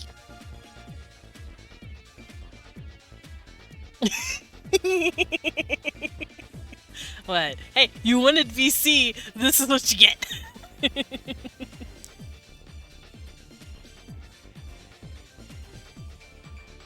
Fangy alive. Fangy alive. There's also for dead Fangy, yes. To be fair, zombie Fangy. So... Oh, I was cutting out? Oh, whoops. Oh, whoops.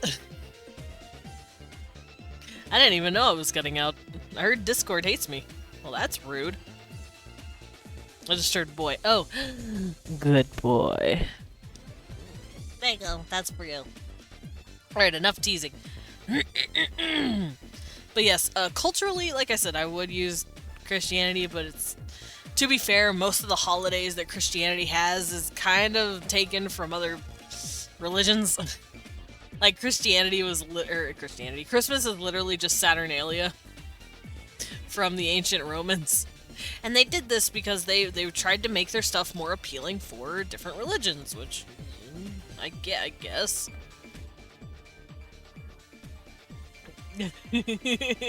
Poor Fangy.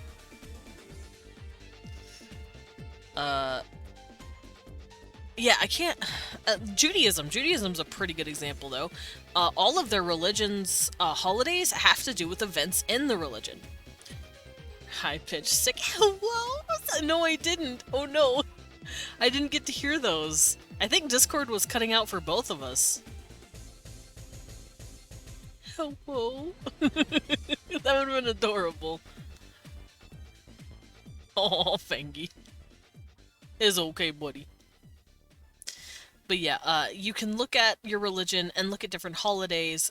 They can build temples, have rituals. I know Wicca has different rituals because they're called Sabbats. They have Sabbats depending on the day. And it depends on what phase of the year you're in. It's all the swears I use the next 2 years. Tee. Who's counting? Not me. How is the religion, mythology, or why is that so hard to say? Philosophy. Fug. So, how is the religion, myth, or philosophy expressed personally? Oh yeah, how do people do it on an individual level? Wow, my handwriting is getting worse. How is it expressed personally? Do people pray? Do people have tiny altars in their homes? Do they read books? I'm eternally gonna go dead. Oh, Amy. For 1 second, before they fucking died. Want a tiny Vatler in my home? No, I am not a religion. No one worshiped me. No one put a shrine in your house for me. Stop. I am just a butler. I am just a little Batrito. Although right now I'm definitely a Batrito. I'm wrapped in a blankie. Actually, my back's getting cold. I think I need to wrap myself more fully. Hold on. I'm gonna stand up and just actually burrito myself. Ugh. Hello, blanket. Ugh. Ugh, got a stretch on. That felt awesome. Alright, let us... Whoa, hey there, camera. How's it going? No praising me. I am not a god. I see I am small again. Alright, let me make myself small in just a moment. I'm still wrapping myself up. Oh, into little Batrito geeks. I have to fold the blanket in half because it's so long. Or maybe I'm just short, I don't know.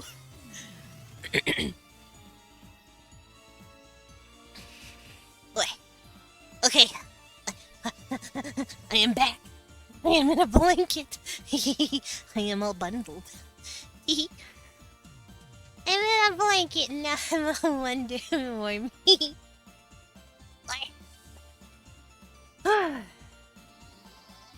And now I poke my arms out of the blanket.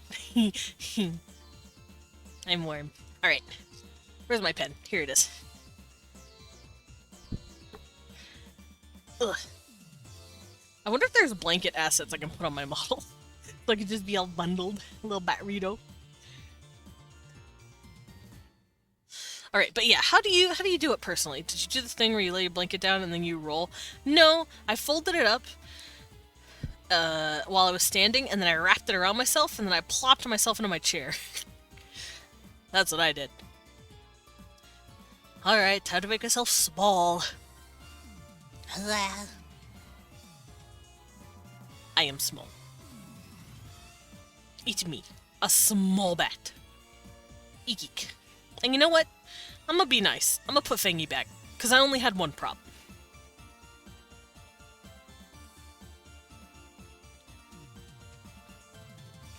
Oh yeah! I grabbed Fangy and put him in the VC for a second. It was funny. Alright, so let's go to the next one. What stories are important to the belief system?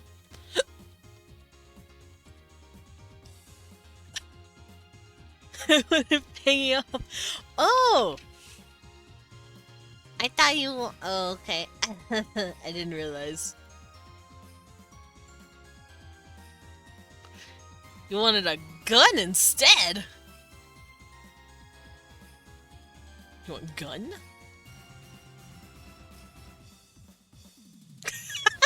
Hey, can I take your order? Wrong order. Here, I'll put the gun up here, so it... Wait, no, hold on. I need to put it in the other hand.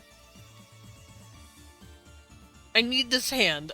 I need my left hand to write. So, this hand can have the gun. This hand is the gun. Hold on, my hair is clipping over my thumb. So this is the gun, and this is the one I write with. There we go. Yes, I'm a lefty. Why do you think everything's on the left-hand side? See? I'm writing with my left hand. It's right here. Mm-hmm.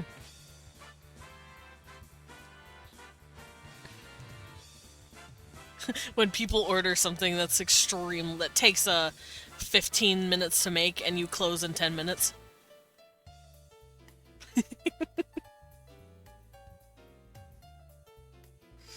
I'm ambient, can't write or draw with either of my hands. I'm ambidextrous, and both my hands can't do shit. Cook right now can keep up with you all. Oh, no. Can you make mac and cheese? Cyrax, can I have mac and cheese? Cyrax, I want mac and cheese. Give me the fucking mac and cheese. I don't know, I could try. Okay, try for us. Try for the bottoms in chat. Do it for your harem. What stories are... Okay, so what stories are important to your belief system? I've already gone over the story of Buddha for Buddhism. He basically... I'm making fucking mac and cheese, and nobody can stop me! I love that video. I like it when it's the Deltarune one. Where it's Rule's card who shows up and he's like, I'm making fucking mac and cheese! It's my favorite. So, stories.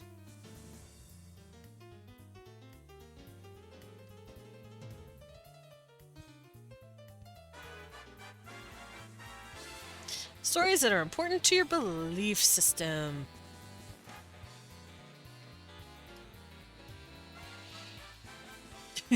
No, Amy, don't pull the gun out on Amy. So yeah, whatever stories are important. Like I said, I told the story about the Buddha, how he was put in, not prison, but like put in a...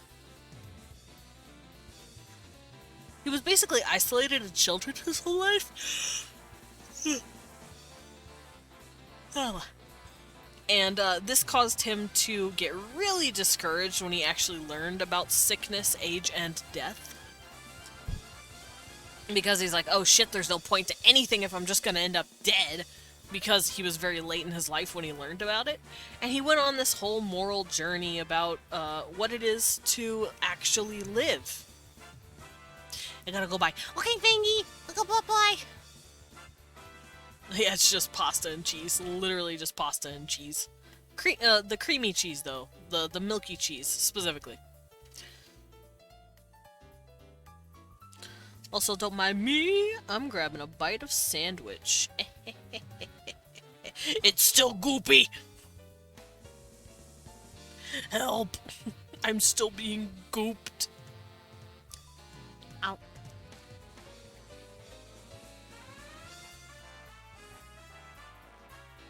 Save some for me when I get back from my meds. No, it's my sandwich. I'm eating all the mac and cheese. You can't stop me. I have the gun.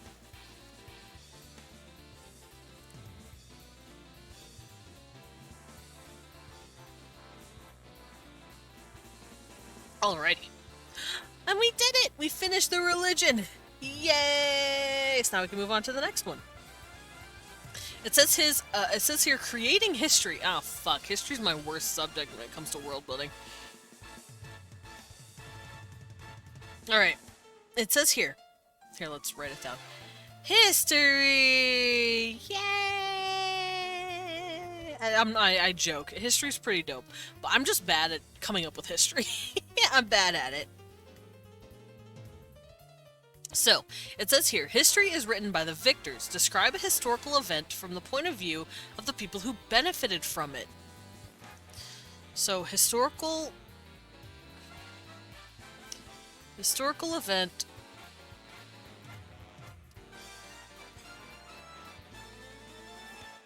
in the point of view of people who benefited. Benefitters. I don't know how to spell benefiters. I don't even think benefiters is a word, but you know what I mean.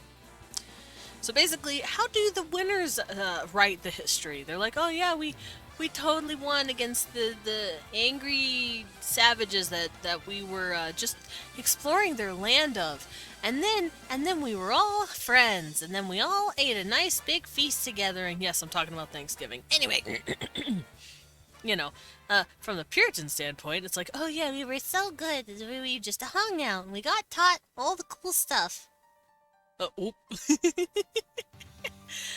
What do other groups think about this event? How do they describe it? So, historical event in the POV of the others. We in Ukraine have points of history with no benefits. We were all redacted, for example. True. Yeah. But over here, it's like, oh yeah, we came over to this new land and made friends with the natives. And then here, it's the natives are all... It was awful. I don't even know their point of view, because I was never taught it. But I can only imagine that it was absolutely fucking terrifying, and awful, and murderous. We have the term Trail of Tears for a reason. Not to mention, I know, the dual wield. But I need this hand. I need this hand. You know what? I see how it is. I guess we're not writing anymore.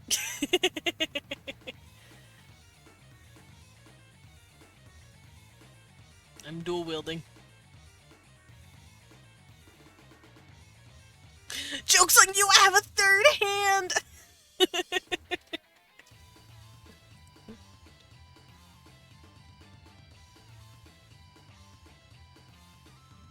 I feel threatened. You should. I have a third hand.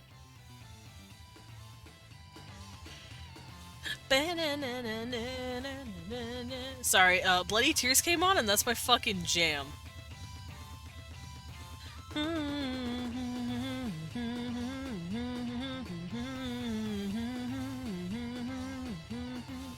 No wonder you can art so fast. Yeah, because I have 3 hands. You trade hands when one gets tired. Yeah. Yeah, that's what I do. Yeah, I don't just draw until my hand cramps. That's what I do. To be fair, I actually don't get hand cramps from drawing.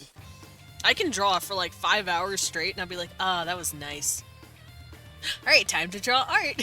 Time to draw art to what's the word? Yeah, Leon's holding one of them for me. These aren't actually my hands. Yeah, how do the people who didn't benefit from the historical event, say the event happened? How did it do? Anyway. It says here, how did the event change things in the world? How did the event...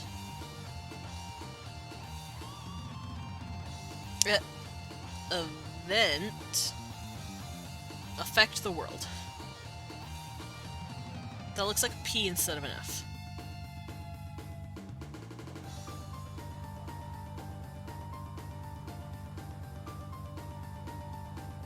Whoa, music, yeah, music loud. It got banging for a minute.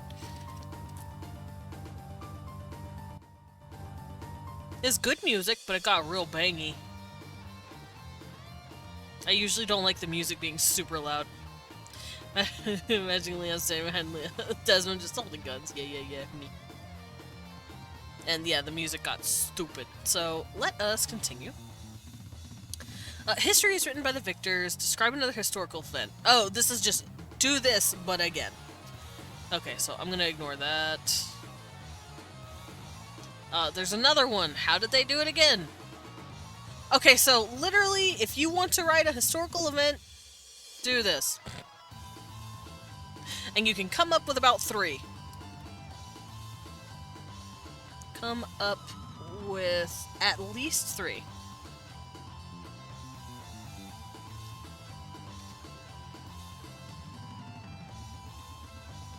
There we go. So do this 3 times and you should have a good fleshed out history. At least a good starting point for history. For instance, let's use Tolkien. I'm gonna use Tolkien's history. Because I know it. He wrote a lot of stuff. And we're gonna cover the Silmarillion, a little bit of it. So there's a point in the story where a guy, an elf named Feanor, creates the first sword and armor ever made. Because he has become paranoid that another elf is going to overthrow him. So he creates this stuff and he threatens this guy in front of dozens of other elves, as well as some gods called the Valar, or godlike beings, I guess. And he threatens them. He threatens this guy in front of dozens of people. He would have thought he was justified. He would have been like, yeah, I told that guy off because he's gonna totally make me abdicate. He's totally gonna take my position. But the dude he threatened was just like, bro, I'm literally doing nothing to you. And it's true. He was planning nothing. He wasn't gonna do anything. So that's a good, I guess, a good little event. Another one, elves also took part in something called the first kinslaying. Feanor, the guy who went nuts, I think his son, went to the east. They left their continent to go to a new land, but they couldn't do it right away because they needed boats to do so. So they went to their elvish cousins who made boats, who were the water people, and they were like, hey, yo, can we have your boats? And they're like, no, fuck off. These are our boats. We love our boats. And they went, okay, time to murder. And then they literally killed most of them so that they could take their boats. They would consider it justified or something that they had to do because they needed to get across the sea. Other people would call it just straight up a genocide, because it was. And it sucks because the dude who was gonna help them showed up later and saw that they were killing these boat people, and he was like, oh fuck, what's happening? I'm just gonna get in and help. And then he helped kill his kinsman, and he didn't even know why. He wasn't even told what was going on. He didn't know it was just because they said no to giving off boats. Like, it was sad, but yeah, Tolkien writes some shit. Anyway, Yeah, that's a good little historical event. I consider it just straight up a genocide, but the dude who did it would have been like, yeah, I had to, because we need to go across the water or whatever. And I see, finer details. Any other details you want to include? So, finer details.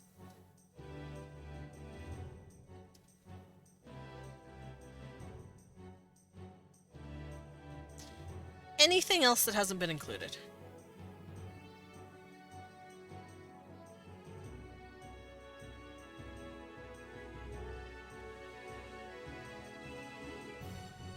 So if there's just something that this thing did not cover, boom, put it there. And there is a lot of sheets here. Alright, and finally we're in the very back. We're in the appendices. And they give us resources. Oh, they're all a bunch of links. Okay, let's see where they take us. So, first link, let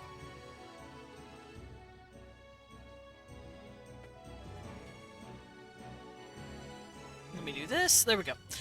Okay, so the first link here, I'm gonna bring this down for you guys so you can actually see it.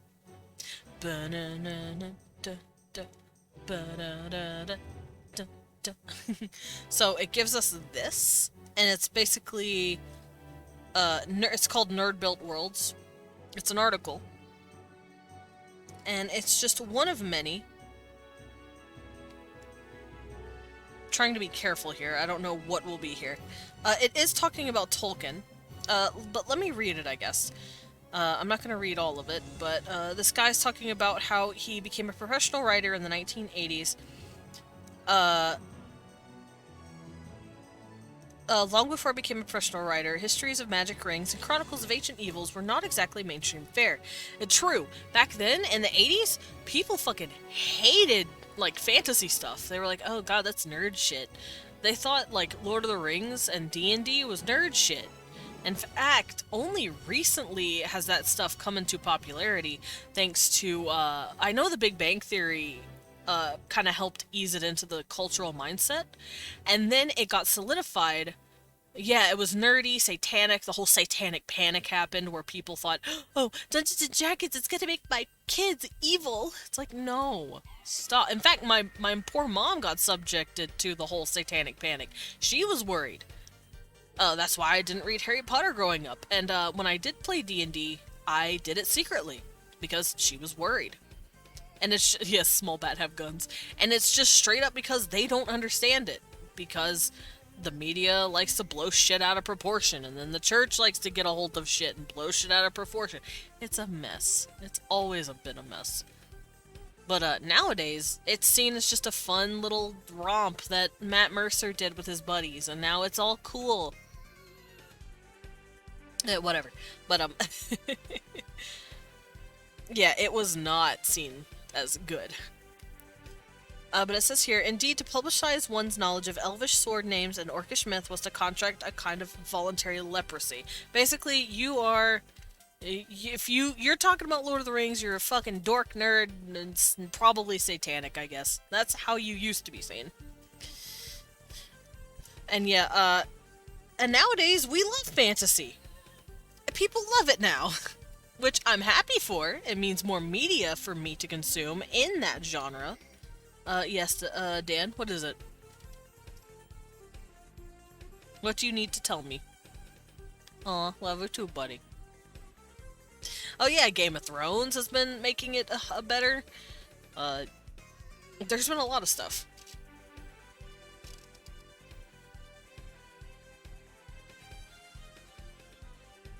So, let's see. Yeah, this is basically just talking about Tolkien and the history of fantasy itself, I think. Roughly put, world building is the attempt to describe an invented, fantastic world by cataloging the world's history, geography, languages, religions, economy, and so forth.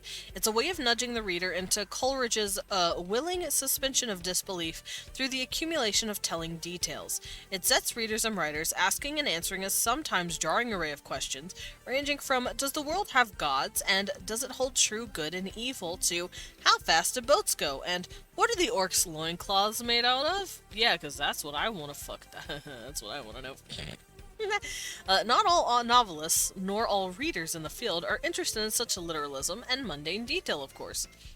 Yeah, I do subscribe to the notion of if you're not going to use it, don't make it, because that's wasted effort at that point. However, if you're doing it specifically because you want to, or you feel like you're going to use it at some point, or it's just an idea that came to mind, totally write it down. You don't have to have a hard and fast rule of if I'm not going to use it, I'm not going to write it. There's a fun little balance in it, because I personally don't write stuff down that I'm not going to use, just because it's easier. But if something happens to make me go, oh, I like this, I will put it down anyway, even if I'm not going to use it. So it's all about how much work you're willing to put in, I guess. Tolkien put in all the work. But the thing is, it kind of shows, which is why his books, no offense to him, his books are a little wordy. And you can kind of get lost in the ceremonious details that he puts into the books sometimes, especially in Lord of the Rings.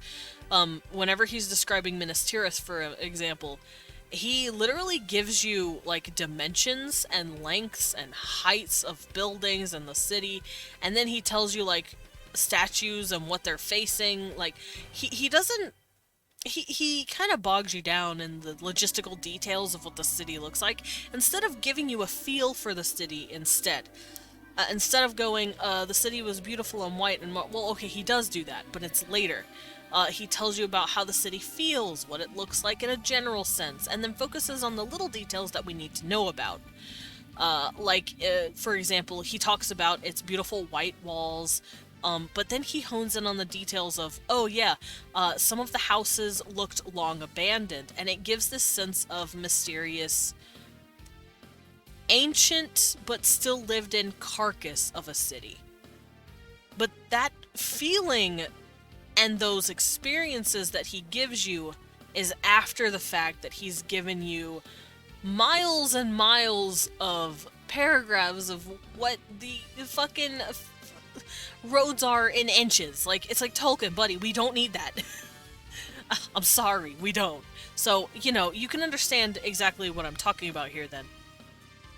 You need to know what to include and what not to include, and sometimes you just don't need to fucking bog people down with the details. If you personally want those details written down somewhere else, sure. But if you are making a story, or you're writing a campaign, or you're making a webcomic, you don't need to bog people down with info dumping. Info dumping is the killer of stories and the killer of pacing. You do not want to info dump. It is not fun. And Tolkien info dumps, sadly. Which is why a lot of people prefer the movies over the books, even though the movies are a bit different from the books. Events happen a little differently. Not much. Peter Jackson is pretty faithful, so not too much is different, but it's still different enough to probably irk some really faithful Tolkien readers. But I personally didn't care. Then again, back then I hadn't yet read Lord of the Rings because I was a kid. My granddad, though, he probably cared a lot because he loved Lord of the Rings. He absolutely loved it.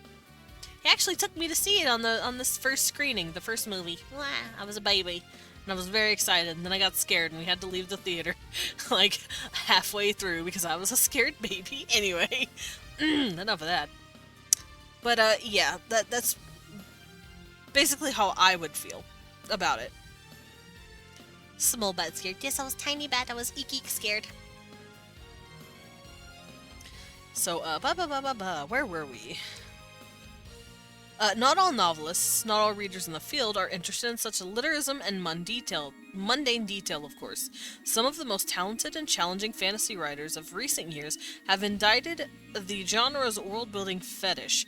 How can we map every corner of non-existent place? Why do we want to? True. Contemporary fantasy's most inventive writers raised quite a stir a few years back when he raised doubts about the psychological type of world builder, famously disparaging world building as the great clomping foot of nerdism. Hey, fight me, I like world building. To be fair, I world build for world building's sake sometimes. It's just fun. Now, I won't go into the logistics of every single little detail like Tolkien did, But if I need a visual thing, I'll write out a visual of a place or a person or a continent or a race. But usually I don't need to write it. I draw it. I don't need to put it down into words. I can just write it. I can just show it. I can show you people. I can show everyone what it looks like. Whether it be a race or a building or whatever. Because I've done that. That's what I've been doing since I started streaming. Well, yeah, I don't have to write it. But some people do. And sometimes they need to give off this visual representation. So even among readers and writers, I swapped those words on accident. Basically, I think it's just talking about what to prioritize when world building. Because here it says, Jordan's Wheel of Time series in particular is a sort of perennial target of parody, even among die-hard fans, padded as it can be with relentless description of clothing, hairstyles, furniture, and food. Martin can spend page after exhausting page detailing coat of arms of every attendee at a royal banquet. For readers used to the protocols of literary fiction, novels that come with glossaries and appendices can feel distinctly like homework. Also true, which is why I say, I personally subscribe to the belief that if you don't need it, don't write it. If you want to explain a coat of arms, I don't know how George R.R. Martin does it, but apparently it's a lot. But it's not that hard to explain. I guess you could go into... Oh, finally my cooking can sit down now. Nice! I'm glad you got your food. But, I'm not sure how George R.R. Martin explains it, so I won't be able to help with that part of it. But I do know how Tolkien did it, and I've already given the example of, yeah, skip their measurements. Do not explain measurements. Explain the feeling. More the feeling and the general look, and hone in on little details that are important. Like I said, with Minas Tirith. There is a scene where Pippin is going through Minas Tirith, which is a giant marble city. It's very pretty. It's on a cliffside with Gandalf. For those who have seen the movie, you know this part. You know what Minas Tirith is. And like I said, for about half the page, Tolkien explains the city in grave detail. And it gets really jarring. In fact, I kind of skipped over most of it, and I don't remember any of what it actually looks like in terms of him. I just remember the movie. But I do remember how Tolkien describes it through Pippin's eyes. It's old, it's ancient, it feels almost abandoned, and half the people living there are somber, and the city feels like there should be a lot more people, and there's a lot of houses that are empty, with writings and carvings on the doorways that he would expect people to be peeking in through. You look very threatening today. Hello, Aurelia. Am I threatening? Am I scary? But, yeah, that's what I mean by, write or explain. I'm not threatening. Oh. But yeah, you don't want to bog people down with details. If you feel like the details are important to the narrative, yes, use it. For example, it says up here, Wheel of Time goes through exhaustive details of clothing, hair, furniture, and food. But the thing is, those don't mean anything unless you're explaining something narratively. Like, for example, if you want to give off a scene about a character that's just been introduced. Let's say we're talking about a Wheel of Time. I never read Wheel of Time, full disclosure, but let's say for the sake of the argument, I am writing a scene with a character in the Wheel of Time. Instead of bogging people down with what clothes and hair and bread looks like, you know, the food looks like, I can instead describe clothes that are matted and they look a little big or they look a little too small on this character. They look like they weren't quite clean. I'm giving you the sense that her clothes, this person's clothes, are very ill-fitting on her and also a little stagnant. Meaning she doesn't wear the nicest clothes. What does that say about her social standing? What does that say about her home? I'm painting you a picture without bogging you down with all of the mundane shit, if that makes sense. Because if you go through too much detail, then it starts getting a little stupid. And world building can be the same way. Like I said, you can have as much world building on the side as possible, but usually world building leans into ultimately us creating something more. World building is our backdrop to create a world for the story that we want to tell, because a lot of you guys who have come on are always asking about your story itself, which means you guys are writers, you're D&D campaigners, you're DMs, you are webcomic makers, you guys want to write stories. So it's really good to know that you don't need to bog people down with all your world building shit, which is what this guy is apparently talking about.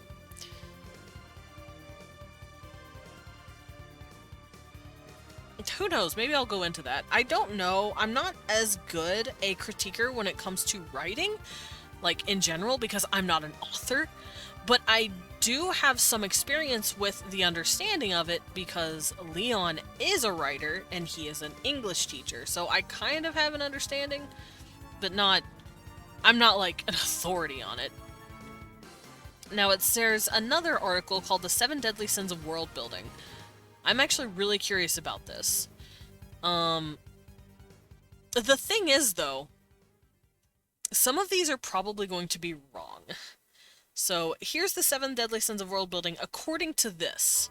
It says not thinking about basic infrastructure, but that depends. It says how do they eat? What do they eat? Who takes out the garbage? Who deals with their bodily wastes? How do they get around? The thing is, you don't need to know some of this. If it's not going to be seen, you don't need it.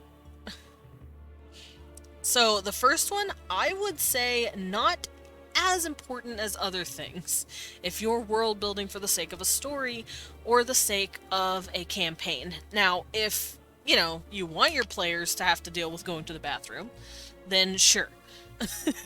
I don't know why you would bog them down with that annoyance, but, say it's a mechanic for some reason. Ugh. But I personally wouldn't worry about that. We don't need to know who takes out the garbage and who deals with the poop. we really don't need to. Because you're not going to see that. How do they get around? That's okay. That's important-ish. Especially if you're telling a story about traveling. How do they eat? What do they eat? Well, of course, that's just a given. What are they eating? Are they going to have a food scene because they're resting after traveling all day? What do they have? Which culture, like, let's say you have a halfling and a human hanging out, do they bring different types of foods? Like, just to show off the cultural flavor between the two. Sure, that can be used. But like I said, none of this is going to help if it's just for the sake of being there. It needs to tell something. For me, like I said, for my D&D campaign, different foods are going to tell people where they are in terms of the world and what their culture is. Because different cultures and different locations have different food. They can combine cultural flavors. Yeah, that would be yummy.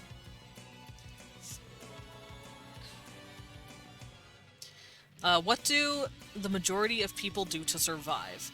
Well, clearly, if you're constructing it from a type of society, just look at that society. And we've already covered all of this in the world building book. Basically, why are people doing what they do? Not explaining why events are happening now. True. Well, depends on the events. The event has to be important to the narrative, first of all. Or to the character in that moment. Just go over what's going on. Let's see. Oh yeah, I forgot. There actually used to be gay marriage in the early eras. Creating fictional versions of real-life human ethnic groups that never go beyond dimension. I agree with this wholeheartedly. This is a fucking sin. Do not do this. If you are just creating elven Egyptians and then calling it a day, that's not creative. That's just copying. And also, that's called coding. You're just making a mess of coding. If you are making elves look like Egyptians, then you're going to just make people assume they're Egyptians. And that's it. It's not fun. Now, taking inspiration from different cultures is a whole new matter entirely. That's fun. I like looking at different clothes of different cultures. But if you just straight up take it wholesale, it's lazy writing, and it's just not... it's not conducive to having fun, as Leon would say.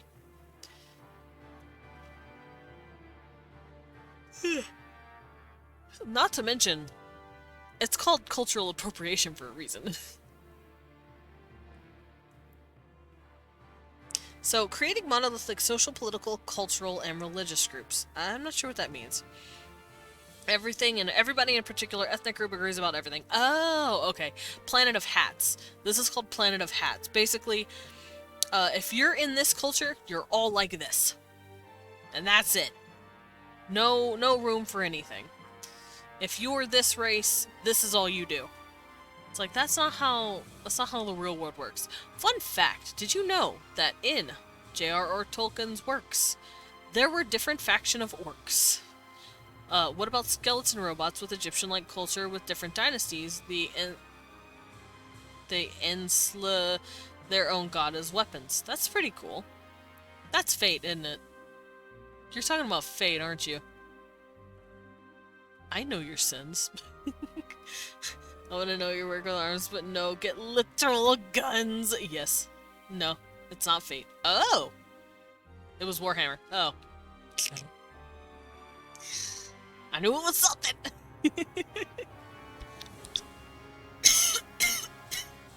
I had to cough. Sorry about that. My throat's going. Whoa. Don't worry, I got a sip. It's fine. But yeah, Planet of Hats is not fun. Do not do it. If everyone is in the same culture, they're not gonna act all the same. That's not how people work. I'm in an American culture, and I guarantee you I do not act or think like an American 20 minutes away from me. Not that predictable, Desmond. I don't know. You kind of predict. Yeah, it's just... Anyway. Inventing a history that is totally logical. In an imaginary world, the strongest side always wins, and people who are in charge always descendants of people who were in charge 100 years ago. But real life isn't like that. Which is true. Real life isn't like that. Although, it does happen that way sometimes. But we will have a lot of crazy shit happen. Just like I said, look at history.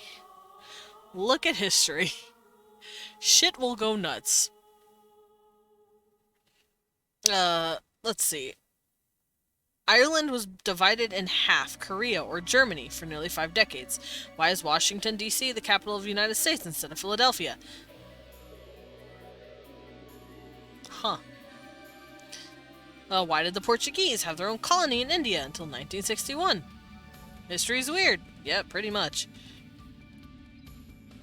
So here, not really giving a strong sense of place, like what it smells like after it's been raining.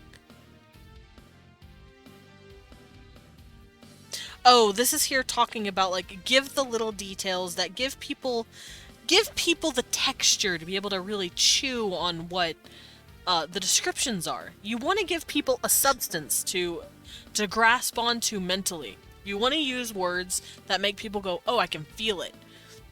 I can imagine it and I can feel it. But we've already discussed that.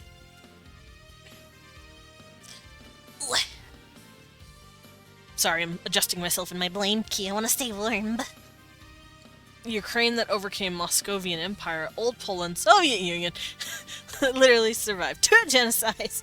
Yeah, Ukraine has gone through some shit. It has literally gone through some shit. And you know what's fucked? People don't even talk about it. I don't know anything about Ukraine. We don't ever cover Ukraine. We cover how good America is, and then also how the Brits used to suck, and that's it. That's about it. There you go. There's American history for you. And also people killed each other a lot in Salem in the 1500s. There you go. That's it. American history is so shitty. And world history doesn't teach you much of anything else. It just teaches you ancient Greek shit. And that's it. It's lame. Anyway. Remember that chapter. No, not fucking fate.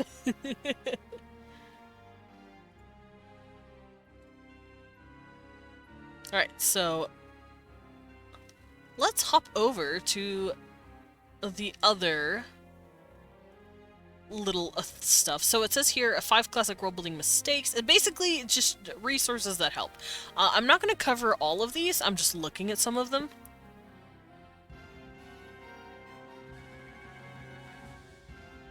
Oh, there's a book in here too. Beginner's Right to Writing Urban Fantasy as well. Laws of Magic. Interesting, interesting. Worksheets and checklists. And of course it has Incarnate for maps. Neither World Stories. Interesting. Culture Making Checklist. Okay, there's just checklists. Fun. And then this is the stuff I want to show off real quick. Maps. So you can go to Cartographers Guild.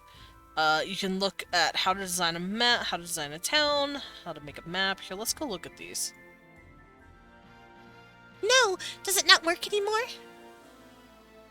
Oh, there it goes. So this is the Cartographers Guild. It's a website you can go to that shows you different maps that people have made. And these look like incarnate maps. Yeah, a lot of these are incarnate maps. Incarnate's really good, by the way. I will always sing Incarnate's praises. We're not a big part of history, but wasn't really known because of reasons. I can't tell because politics. Of course, of course. Yeah, sadly, we don't learn much about Ukraine nowadays. Alright, so this is another map. It looks like something you can make. Wait. It's not loading. Why does it hate me? There it goes. Jeez. So it talks about the 5 foundations of world building, and I'm assuming it has to do with, yeah, you just do the rules. We already covered all of these. So it's basically just going over stuff that I think it used to help.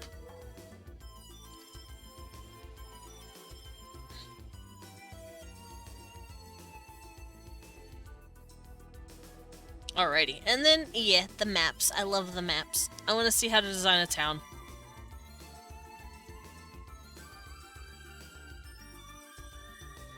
Come on. Come on, load for me. There it goes. So this is how to design a town map. It shows you how people, at least how this person does it. You draw your terrain, which we've already gone over how terrain works. Place major roads. And then you add your buildings. And then your little minor roads. And then you put in your buildings. And yes, it can take a while. But if you need a town, you can do that.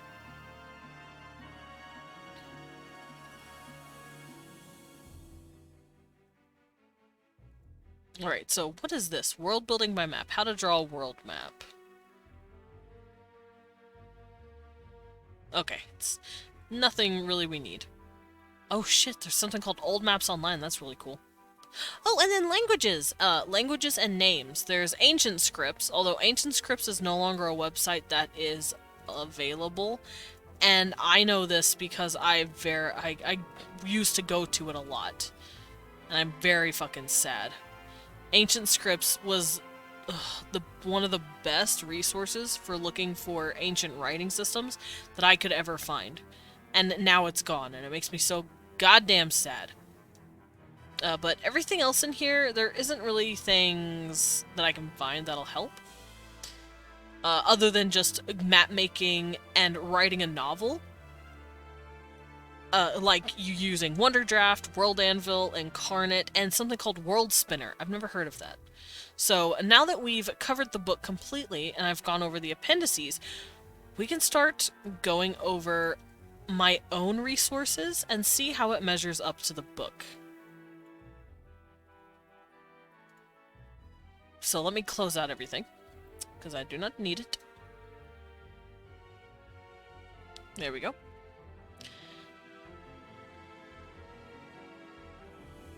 Alright, so let's go and stare at my official Google Doc.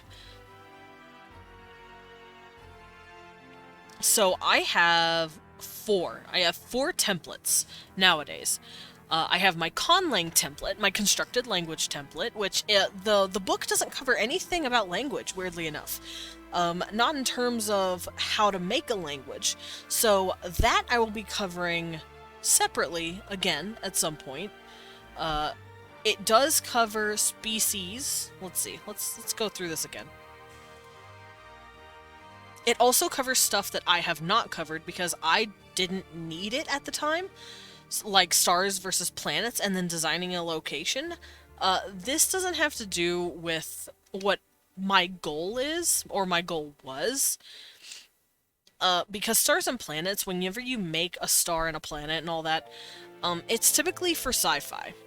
Sci-fi, it benefits a lot more from having multiple stars and planets being created, as well as solar systems. And that's because in sci-fi, typically, you're exploring multiple planets. Or you have multiple planets that different alien species are from, and you need to know what their environment was about.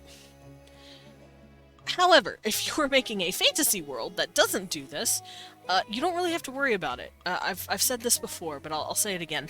I primarily dip into fantasy, and my D&D campaign is fantasy, so my templates reflect that.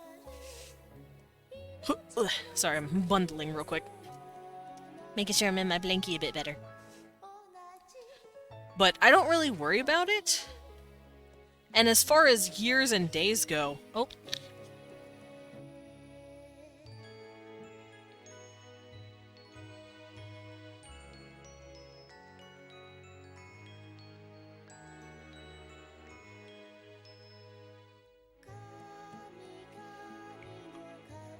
We are good.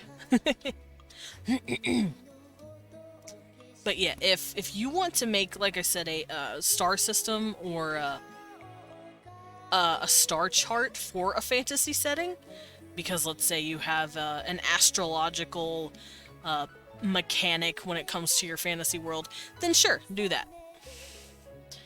There's a statue in my city to a man who taught Europe to drink coffee. Huh. That's kind of funny. It's like, yeah, this guy taught Europe how to have coffee. Speaking of, I needed some water. Holy shit, I was thirsty. But yeah, you can make constellations as well. However, this technically isn't talking about constellations. This is a design for... Aw, thank you for the care package and the sippy. So that means I get a second sippy. I also get the stretch. I broke my fingers. Oh, felt awesome. I was thirsty. I was a thirsty little bat. Eek, eek. Ugh. And I'll get a little snack too. Because that's what the care package gives. Brokey fingies. Yeah, my fingies is brokied.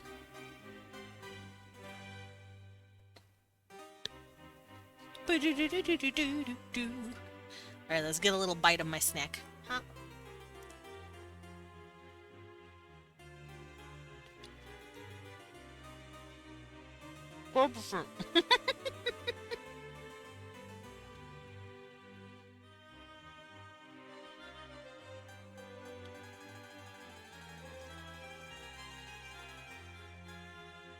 I did it. I'm a hama hama nama. Can't use fun with the gun without fingies. Get him. No! I have a third hand, remember? I'm armed. Anyway. But yeah, I didn't include this. Maybe I will at some point, but I still don't see the point or the necessity to. Maybe I could do it in a fifth template where it's like designing the world itself. Which I probably should do at some point. That will also go here. But we're gonna go down to fictional beings. So all of this stuff I never touched. So I'm just gonna do this to let myself know I haven't done these yet, and I should later. So, fictional being. The planet that the being is from. Once again, this is more for a sci-fi thing, so I'm going to do that, because I don't include that. Not yet. But as far as my species template is concerned, I do have the environment that they're in, or the environment that they evolved, and the environment they're living in currently. So here we can see how I do it. I go body and then physical proportions first, which you don't really see here. You can see the number of lungs or gills, how they breathe, how they sleep. Let's peek in on this. How does it eat? How does it get the food? How much do they eat? How often do they eat? Oh, wee wine! Wee wine! Also, I didn't have anything long in my mouth. It was a bite of sandwich. It wasn't long, I promise. Here, I'm gonna put wee wine on my head so we can see him. Wee wine. But let's see. Yeah, I will cover what I see here. So, as far as biology is concerned, I have my senses. I have sight, I have hearing, I have tasting, smelling, touching, and other. Other can be anything. And that's all in my senses. Communication I have, but it's in another area. Because whenever creating a species, I'm assuming they can talk like us. And I usually cover that in their mouth, whenever talking about their mouth. So it says here, alone or in a group. Basically, are they solitary, or do they need a group to hang out with? That's less to do with the species, and that is more to do with the culture nowadays. But I could put it somewhere in the ecology here. Although ecology could work towards culture in my sheets. Because the way my sheets work, I have something that says habitat, which is basically up here. This thing. This is their habitat. Where they grew up, where they evolved, how they evolved, and then where they're living currently. Predators, which is what eats them. So I did do that. So what eats them and what do they eat? I put predators and prey, aka what eats them, what do they eat? Agriculture, aka what do they grow, which I don't see anything about that here. Which makes sense because that would probably be a cultural thing.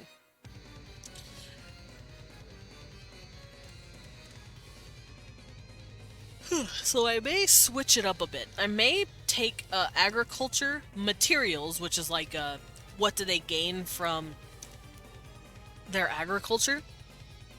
Like what plants and what, like let's say their agriculture, they grow cotton. The materials that they would get out of that is cotton plants. They would spin that into thread, and they would thread that into cloth. So the materials they would get from it is cotton, string, and cloth. Husbandry. Husbandry has to do with animals, by the way, not marrying anyone. Animal husbandry. what animals have they tamed, and what do they use for ranching, essentially. And then under that, it's byproducts. What do they make out of it? Do they get milk? Do they get eggs? Like, do they get wool? Do they get horns that come off the animal every winter? Like, what is it exactly? So that isn't in here either. And like I said, it feels more like a cultural thing rather than a biological thing. So I should probably move that. Diet, however. Amy's got milk. Amy. She's got a moo bell. Amy's got a moo bell. But yeah, I should probably move that to culture. That would make a little more sense. Diet, however, diet probably works with predators and prey. But we won't be house spouse demsman. Why no husband me? Oh, why no husband? No husband.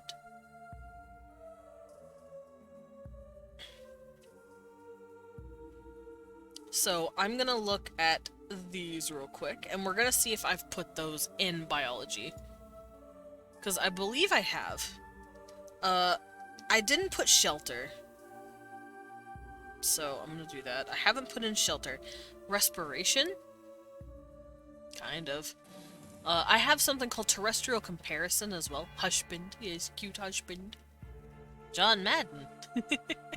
I also have locomotion, which is how they walk. I don't see that here. Do I have it here? How does it eat? How does it catch food? How often does it eat? Which, that can go into diet. That sounds more like a diet, so I've pretty much got that. But I could put it in there. How does it eat? How does it catch food? And how much does it have?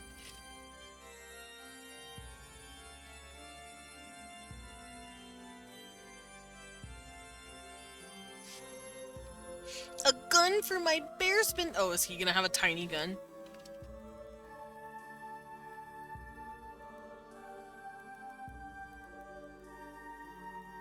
So, how do they consume?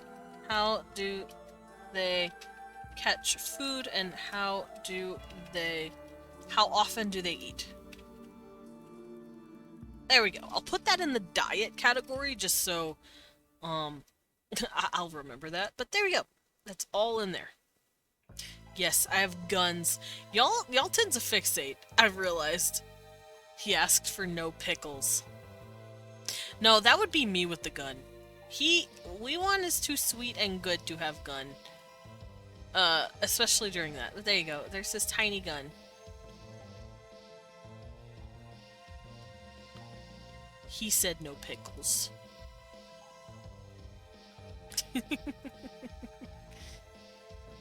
Space Jam DVD. Space Jam DVD. Hi. Oh, while writing? Listen, don't worry. I have a third arm. I had to grow one.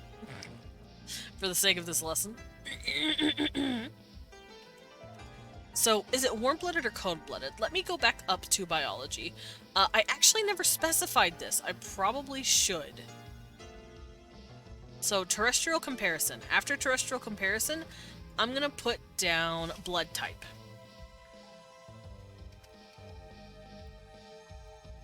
There we go. So after terrestrial comparison, blood. Whoa! Chaco! Oh my god, Chaco! Thank you for the 10 mods! Holy shit! How you doing, buddy? What? Yes, Chaco!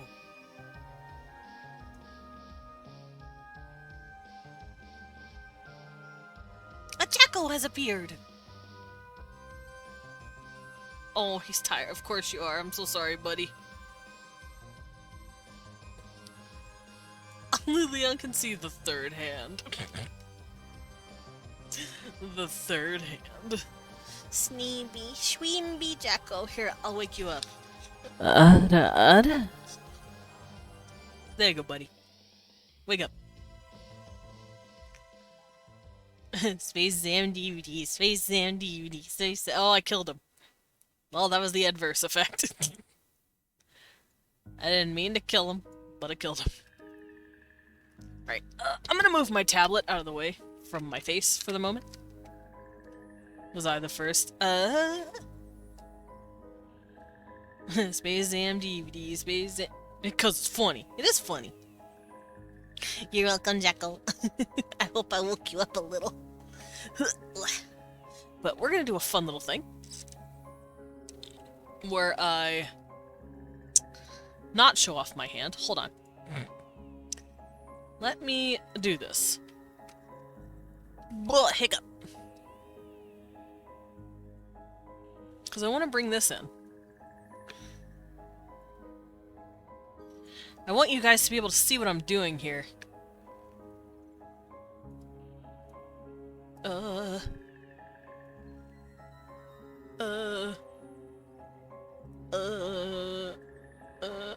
Okay. And then,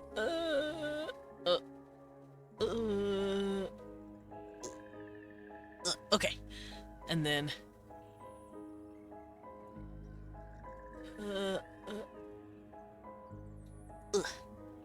okay. Oh. Give me a second.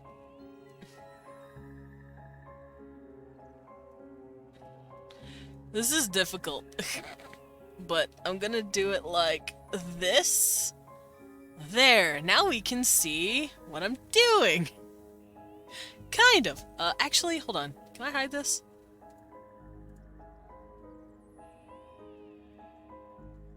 How do I hide? I'm just gonna do that for a bit. Can make it as small as possible. There we go. Now you guys can see what I'm doing over here. What if I do this? Aha!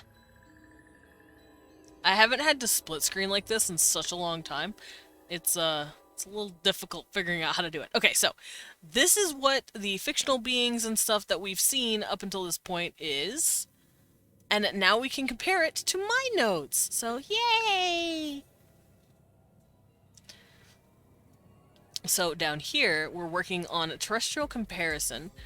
I did want to include some of this. So here, it's talking about cold-blooded versus warm-blooded. And I kind of didn't think I'd need to include that, but I mean, it would make sense. So terrestrial comparison, aka what are we comparing it to? There we go. I have 2 hours of sleep, 24 ounces of coffee, and an ada from Desmond. I'm ready to face the world. Ah, yes, good. Used it yesterday. Today is world's gayest paladin cup. Nice! I like giving you guys just the daily adas. Just to help. It's my service to you, sir. I see! Here, you know what's another? Ada. Another! There you go, buddy.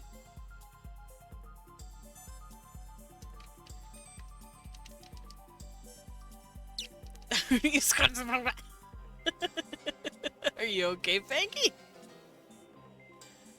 I see the spam. You good? Welcome home, master.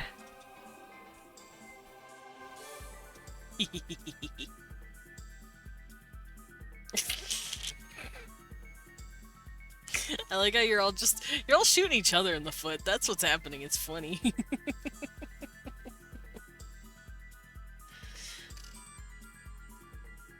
Happy chemicals achieved. Oh, what? What? There it is. The final frontier of the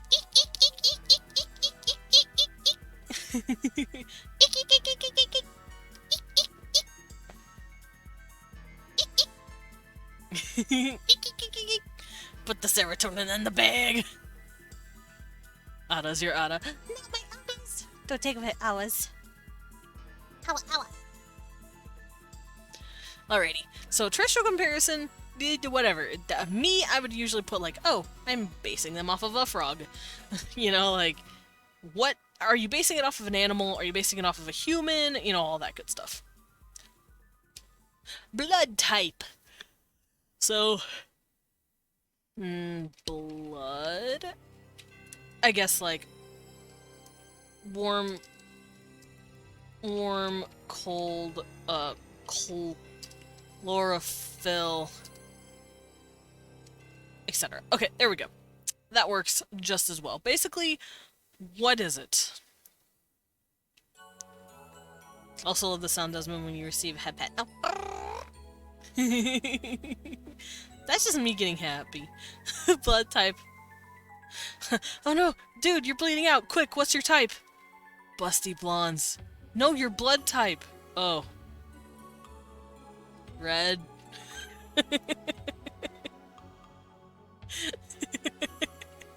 I love that comic. I don't even know what the characters are or what's happening in it. It's just, I've seen a comic that does that. That shit is hilarious. Alright, so, we have covered blood. Where's the blood? There it is. Blood. We have covered it now. Exoskeleton, endoskeleton, or other.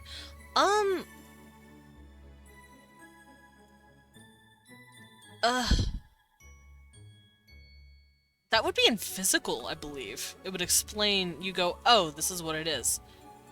And it would be an appearance.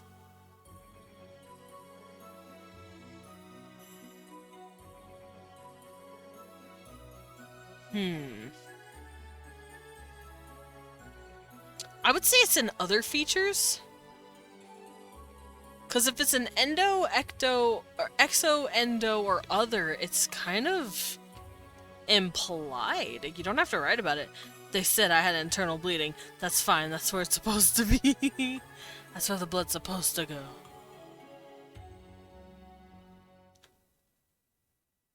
Also, not every creature has hair, so I have hair here. I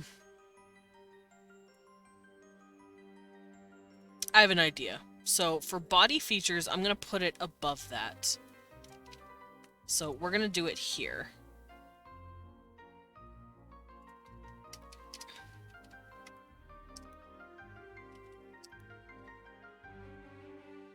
So, instead of limbs, a tiny wee one with the gun is perfect. I know he has the gun!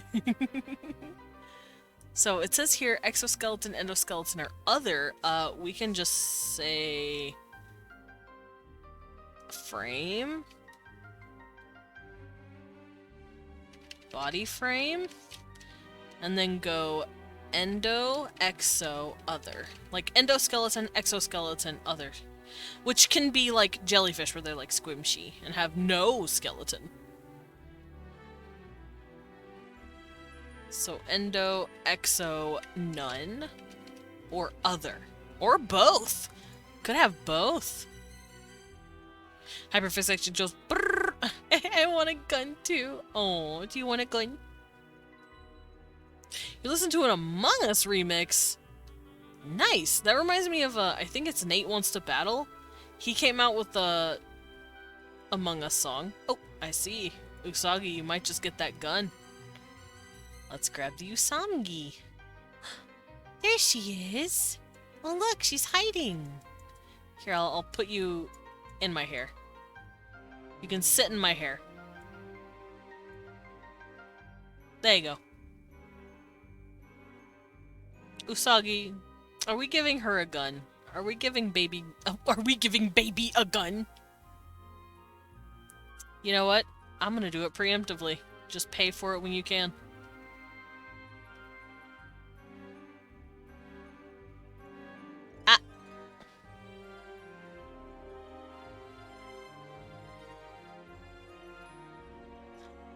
It looks like she's peeking out from my hair and pointing a gun at people.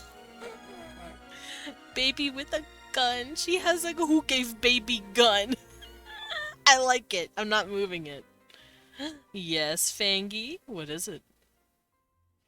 Yeah, I'm not changing it. I like it this way. Really wish I had a mini-me in there so I can make Usam be squim sharing on stream. Aw, cute. You could. Yeah, who gave baby a gun? Who did it? Hello? Oh, it's a neighbor. I like how this gun can go absolutely fucking wonky. I could like I could, like, kill shot someone with this. Like this. Here. I can turn it. Alright, let me turn off this bloop. What do you mean, what do I mean by that? You just throw a fucking the PNG at me and I'll do it. I'm just saying. Alrighty, so yeah, body frame. Endoskeleton, exoskeleton, no skeleton, or other type of skeleton. A pet! I like pets. I do have a spot on top of my head for a pet. Huh, can I have it? Oh, please, can I have the pet? Whoa. I'm getting petted. Alright, so. I like it better when it moves. Makes it feel like it's actually petting my head. See, it's like, oh, good bat.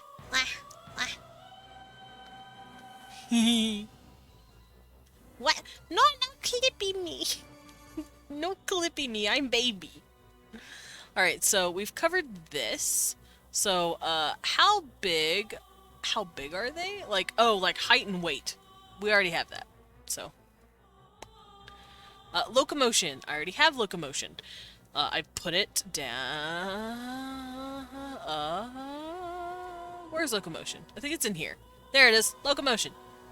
Sleep cycle. Body shape, limbs, and genitalia. I already have that. How they manipulate the environment. I don't have that, and I don't need it. Colors and markings. I have that. It's right here. Cecil!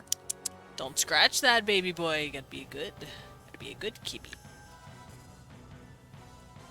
Also, I need to do this. There we go. Need clip. No. So, how long do they live? We have that. It is lifespan, and it's way down here. So, lifespan. Life stages. I have the stages marked out. Reproduction. I have that marked out. It's all down here. It's right here. Boom. Offspring. It could all technically be in here. Also, oh, I could probably include how many kids they have.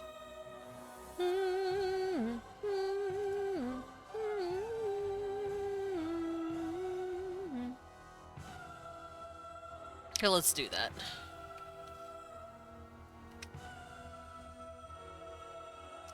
Let's go here. So, offspring. Single, twin, litter. You know, how many do they have? What's your type? MILFs. No, your blood type. A positive. What? How big are they? Preferably double D's. No, I meant your BMI. God damn it.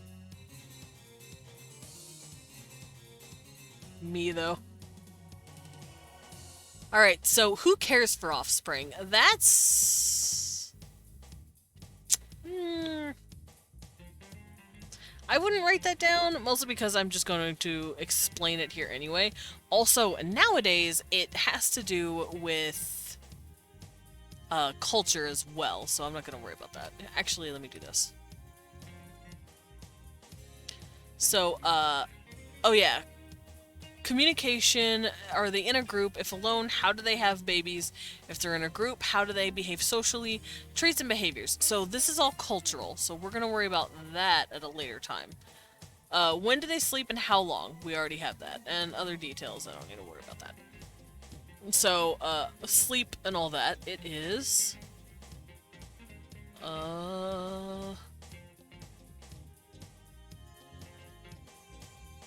Sleep cycle. Right there. See? Why do you think bunnies multiply constantly? Because evolutionarily wise, they are a predator. They are a prey.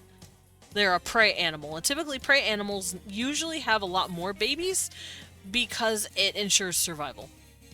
If they end up having 15 babies, and 10 of those babies are fucking eaten, 5 of those babies get to survive. That's why they have so many babies. Because they are a prey animal. I'm never getting a second art with my crippling Jenga addiction. It's okay, Amy. You'll get there one day. But I like Jenga. Jenga's fun. That's why it's there. I adore Battler Jenga. Ugh, stretchies. Care package! Thank you, Sarax. I'll continue stretching. Amy, 2.1k cubes.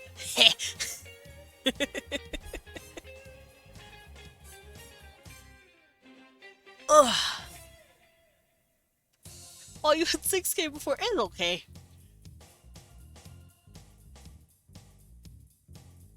I will say, though, I think it has helped that I have lowered the prices just a bit, because I've realized not a whole lot of people were using it because they wanted to save up to the 60k.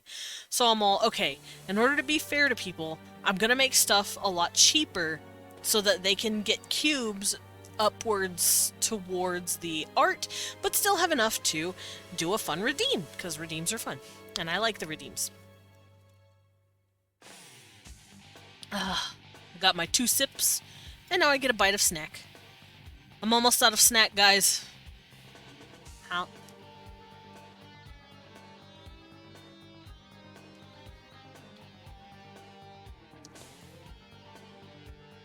You showed your friend the art? Aw, cute.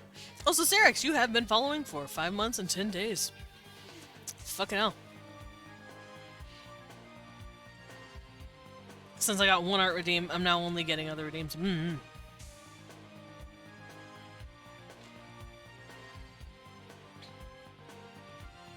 Almost 6 months, yeah. You've been here for almost half a year. Aw, Zam, that's very sweet of you. Eek, eek. But I do believe my commissions are on. They are now online. Alright, so we've covered all of this. I'm going to turn that off then. And I'm going to look through all of this, because this is stuff I didn't actually add.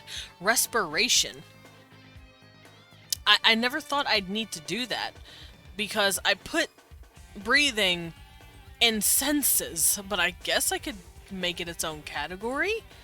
But I guess I don't see the point in needing to. So, because here it's talking about, do you breathe through your lungs, do you breathe through your gills, your skin, or your tubes? I could do this. Hold on. Breathing. Lungs, gills, skin, tubes, stuff like that. And then people can fill out the rest. So I'm going to just do that. There we go. Done. Hibernation, migration, and ranges.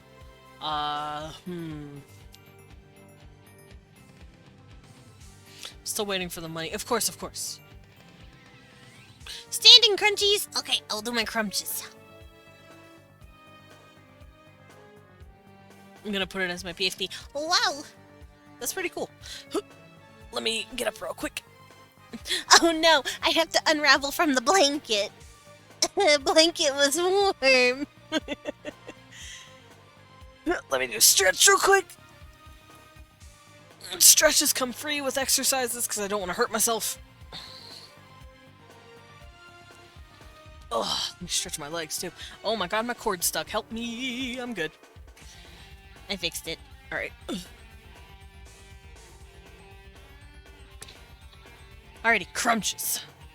1, 2, 3, 4, 5, 6, 7, 8, 9, 10. I'm gonna keep going.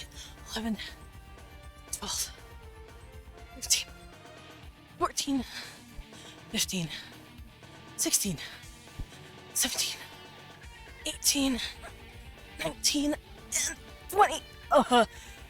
My abs! My fucking abs! Help!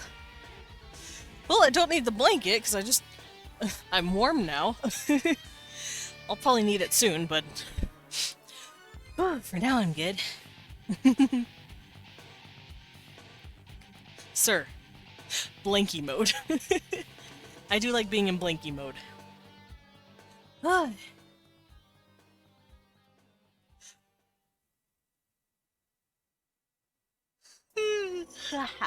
Alrighty.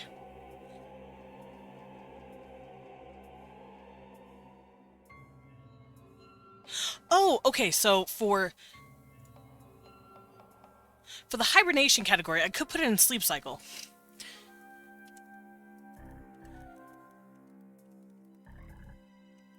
I could do this. Day, night, and hibernation. Do they sleep during the day, do they sleep during the night, and do they hibernate at some points?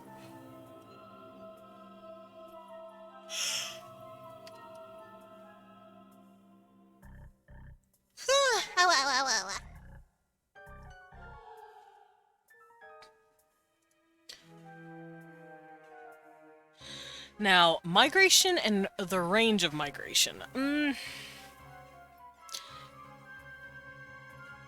Yes, Fengi? Are you making these questions? No, this is from the book. All of these are stuff I already have on my template. Are you just answering them? No. This is like, extra stuff to think about when you're at this category. Like, blood. Are they warm-blooded? Are they cold-blooded? Do they have chlorophyll because they're plant people? Stuff like that.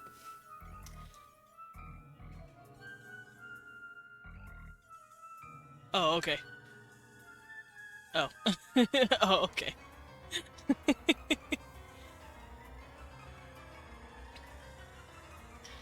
But yeah, we got respiration now. Number of lungs and gills. We don't need to worry about that. How often do they breathe?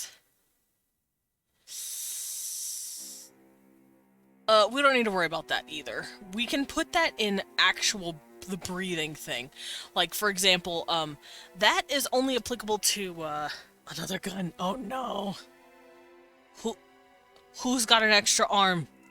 Usagi, you have an extra arm. There you go. You have the gun.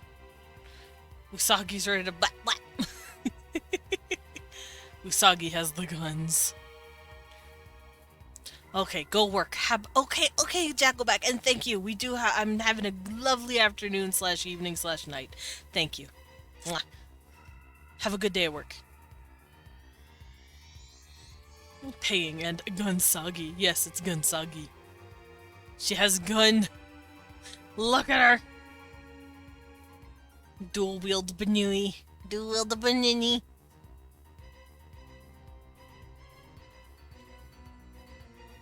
Alright, so, yeah, how often do they breathe? Once again, can go into the actual breathing thing.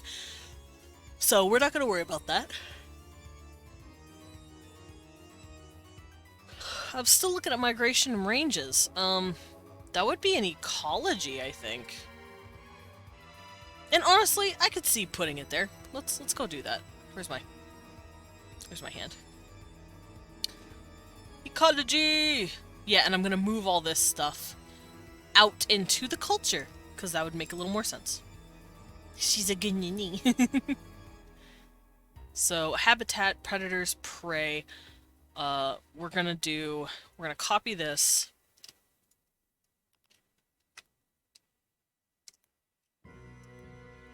And this is going to be, migration. Because it makes sense. When do they migrate? And what's the range? There we go. Pootis. Alright, boop! Added. Alright, so I've covered everything to do with a fictional being. And what I'm going to do now is I'm going to take agriculture, materials, husbandry, and byproducts, and we're going to move it to culture. Because to me, it feels more like a culture. Feels more like a cultural thing.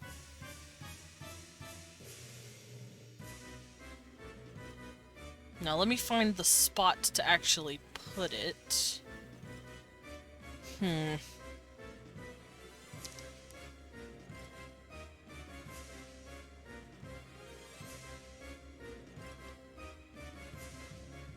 Oh, I also want to cover a magic system at some point. So let's see. Let's do this first.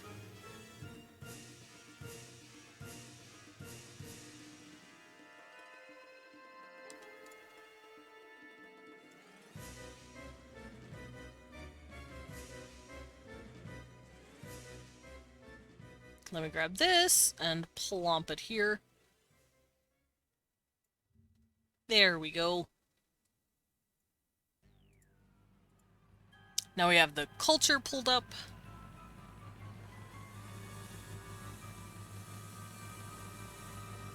So, average intelligence, communication, languages, dialects, genders, gender roles, sexuality, social hierarchy, symbiotic species, parasitic species. I think it should go somewhere over here. Because it's their relationship with creatures. Although, symbiotic and parasitic species sounds a little fucky, but we'll put it here.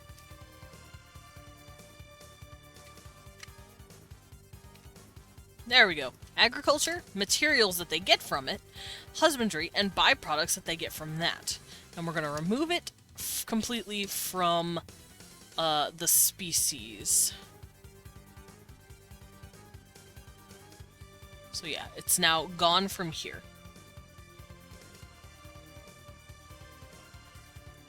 There we go. Just told a sick person to eat some warm soap instead of soup and got kicked from a server! Typos suck. Then let me back in, don't worry. Oh, okay. Just eat some warm soap, guys. To be fair, sopa means soup in Spanish. You could have just been saying sopa. I don't know. Alright, so now we're going to look at my cultural template here. Now, I think my cultural template does need a bit of cleaning up to do, because... there's a word I'd use to describe it. It's old. So, social, average intelligence. I'm probably going to remove that, because we don't need it anymore. I don't need to explain it. So, magic system, we're not going to cover that yet. Science and tech. Hold on, what else is here? Warfare. Oh, for technology. Warfare, social structure.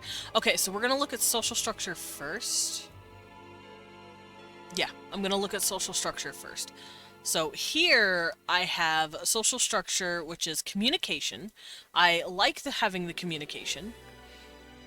And we'll go over relationships and stuff in a bit. So what else is social? Stratification, government, economy, legal system. Okay.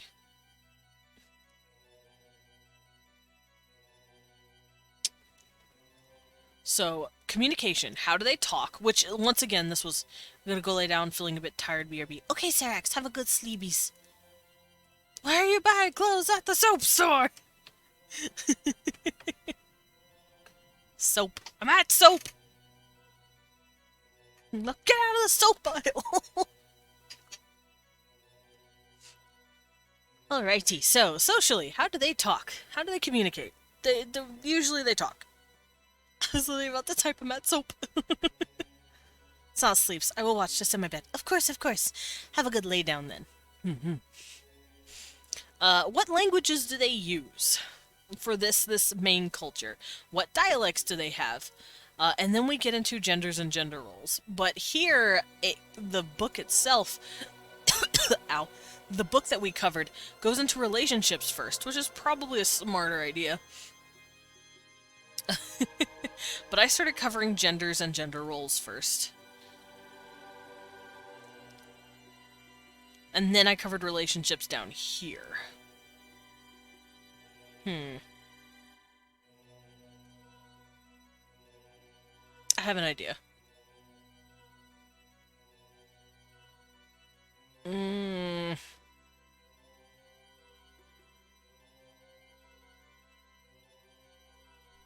Detroit become clean. Let's see.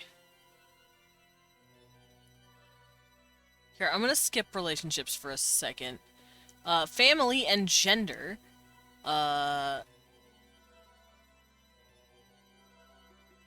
So gender roles, I have that. The type of family, which is still there. So if you scroll through down here, you can see that I add that stuff afterward. I think I'm going to break all these up so it's not so monotonous. So let's see, social...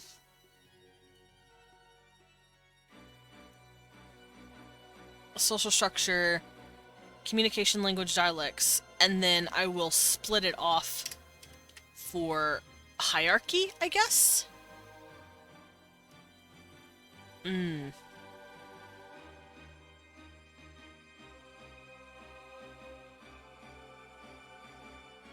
need to figure out how I'm going to break these up here. So let's create a new... What the fucking shit? That was weird. A little,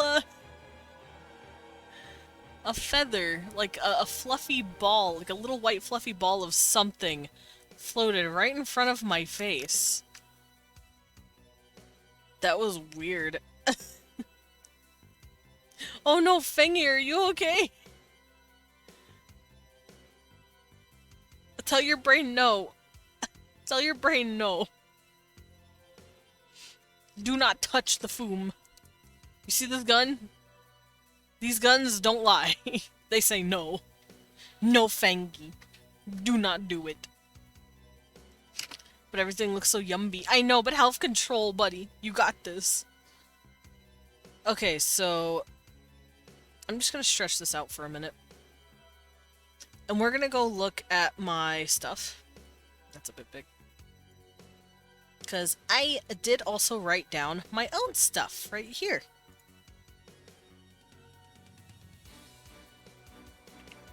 And I'm gonna organize it. Because shit's annoying. And it's kind of not organized. So we'll get rid of this. Goodbye. Oh. Goodbye. Because we don't need it. I don't need it anymore. Pink Funks. Cute. That's very cute, little pink fox. Oh, it's Soren! Soren Highwind. Yeah, yeah, yeah. I know that baby.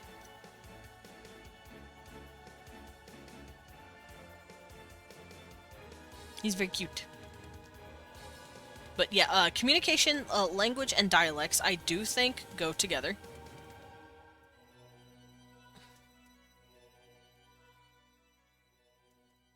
Gender role, sexuality definitely goes together. They're kind of in the same vein as each other. Social hierarchy, that's its own thing. So I'm gonna throw that over here for now. You get to sit over there. Symbiotic species, parasitic species. Now I don't know what I mean by symbiotic species. I guess it just depends on the creature. 'Cause as humans, we don't really have symbiotic species.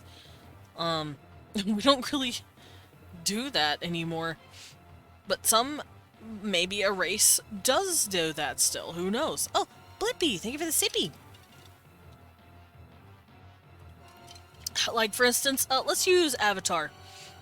Not the Airbender, the blue cats. They use their, like, ponytail doingles. Your next punch is out loud. Okay.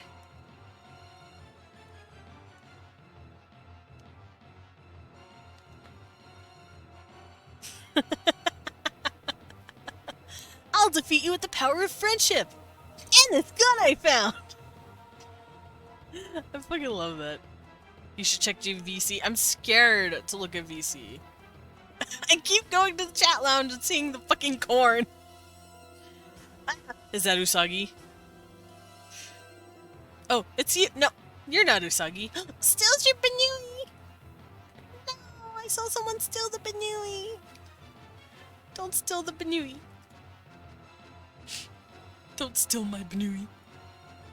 That's my Usagi. I have to wait after today's political situation. Yeah. Fair.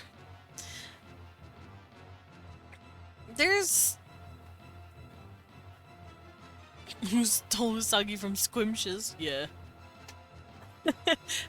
Joker invokes the power of gut. Alrighty, I should probably scoot this up a little more. Boop, boop, boop. There we go. So, yeah, if, let's say you still have a species that has a symbiotic relationship with animals and plants or whatever, like I said, a la blue cats from Avatar, they use their ponytails to, like, communicate with things, and they have a very symbiotic relationship with pretty much all of nature with that stupid thing. So, you could do that as an example. Maybe they've still got that, you know? Who knows? Technically, a pet would be a symbiotic relationship, kind of. So I'm also going to add in the new ones, or yeah, the new ones I put in. So I'm going to scoot this down. Festivals and birthdays. Oh, no. Why is that happening? My arm started twitching. Oh, no, this is spooky. I'm going to put this over here so I can have the room. So here we have symbiotic species, parasitic species. And then below that we have the new stuff I added, agriculture,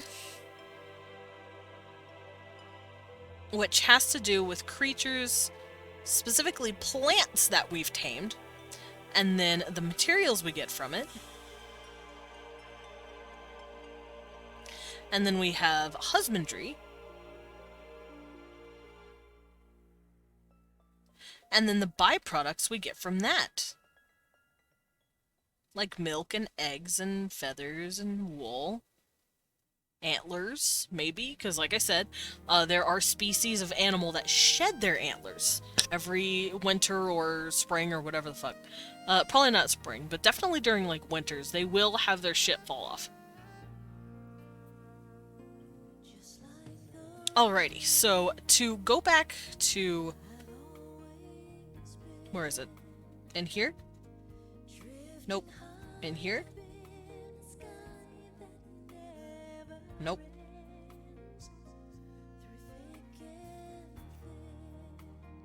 Hold on. I'm looking for it.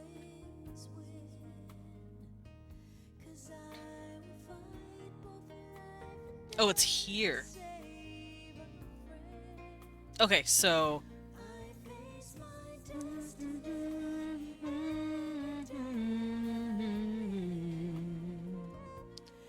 So relationships, partners, ideal partners, why would they want to find one, what's romantic. So we're going to cover a couple of these. I don't feel like covering all of it. Like, ideal partner, ideal ways to find a partner. That stuff can be just roped into the romance and courtship rituals of the culture, which you can see that I already have written down over here. You can see, this is not it. Courtship, right here. That goes into courtship. So we don't have to worry about that. Not for a while.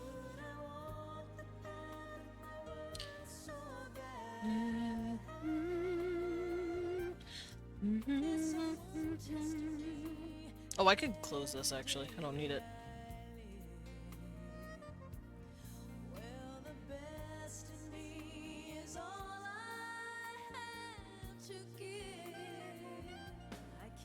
Here it is.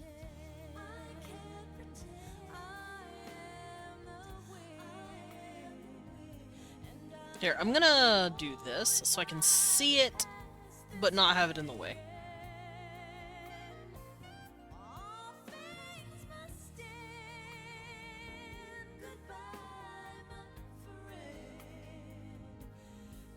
This music's kinda jazzy. I ain't gonna lie. This music kinda snazzing. Here, I need to move some of this stuff out of the way. There we go. I'm just gonna plop this in here.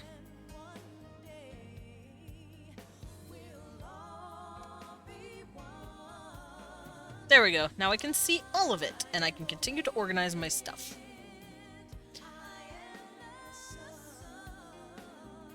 Alrighty. So we got communication, language, dialects up here, genders, gender roles, sexualities, we got all of our combinations of homies. Relationships. Let's bring this over. So relationships, it has to do with courtship. Like, how do you court someone?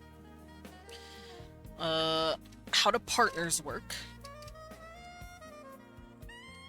Courtship is like the early stuff, by the way. Give Usagi back. I know, he's still doing. So I'm just gonna do this. Partners. How does having partners work in this country? Courtship, partners. I should probably do that a little differently. Actually, no. I'll keep it how it is. And then romance?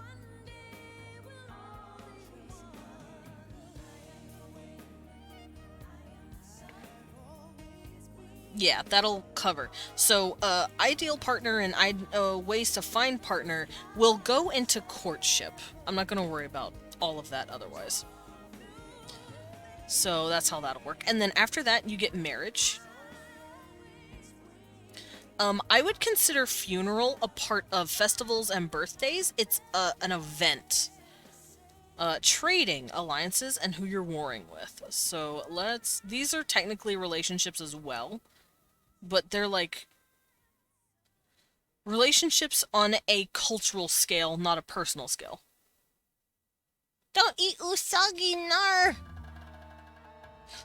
Wish someone would court me. Oh no. It's okay, Fangy. One day. One day you will be courted. Alright, so we're gonna put family structure under this.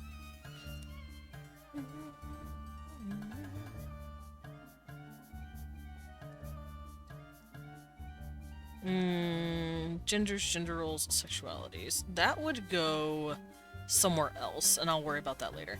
So, here, family and gender. Ideal family structure. We have family structure right here.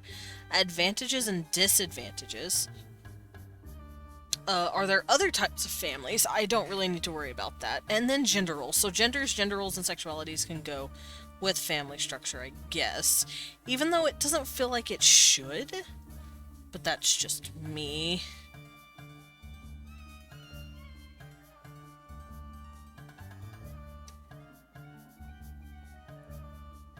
I'm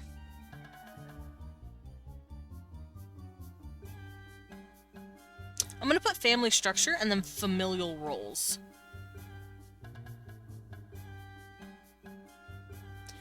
Basically, what is expected of a mother, father, parent, and then a brother, sister, sibling, / cousins, aunts, uncles, nibblings, all that.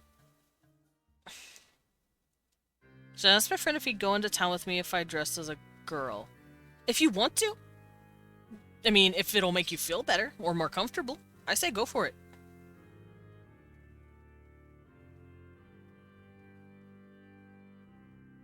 Actually getting hungry, so I'm gonna make you some gyros, hell yeah. He's going to get a gyro, although it's technically pronounced gyro. I'm still gonna call it a gyro, cause it sounds cooler.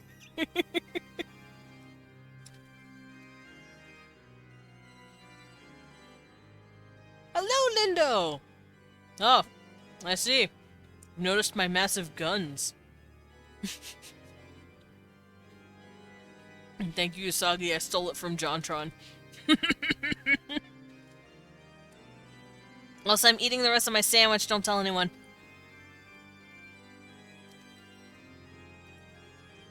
Mom.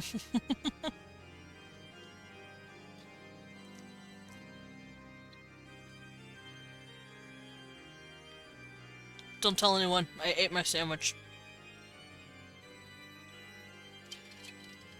That would have been a lot less messy if I had just cut it when I wanted to. I thought about it.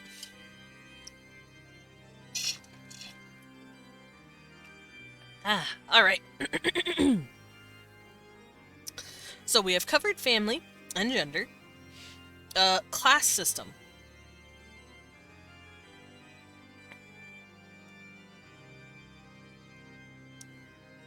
Do I have class system written down anywhere? Hold on. A butler! Parian said, "Summulant." I'm gonna lose my guns. Goodbye, guns. Hardly knew ye. I am back.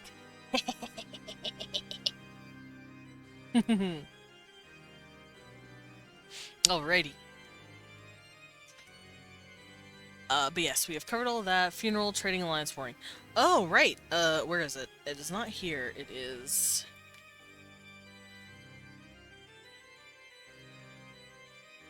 Uh-oh, where is it? I didn't... Oh, it's here. No, it is not. Ah! Did I never write it down? Am I bad? I'm bad. Alright. Social hierarchy. Let's grab this.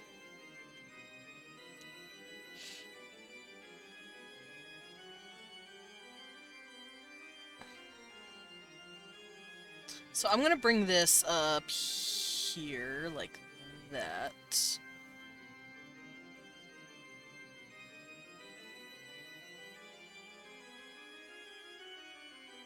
Yeah, close enough. Alright, social hierarchy.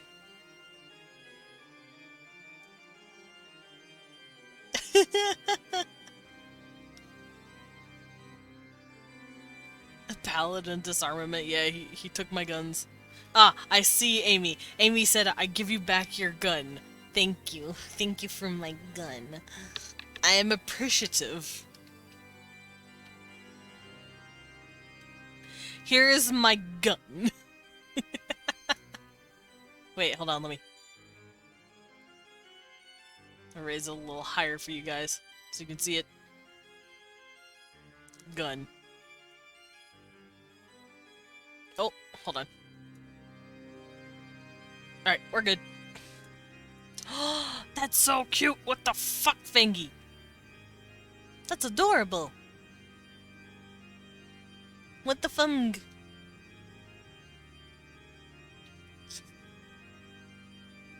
Hello, Pats! How you doing, buddy? I'm good, by the way. We are just finishing up some world building. And I am organizing my stuff based on the book that we just finished reading, because it was pretty insightful. And while I do still have most of the info there, the gun is to make sure you pay attention. Pay attention. I have a gun. This will be on the fucking test.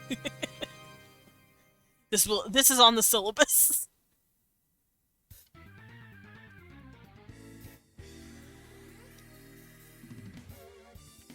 Whoopsies.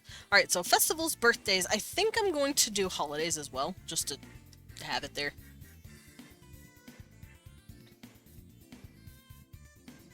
Holidays! Holidays, festivals, birthdays, funerals.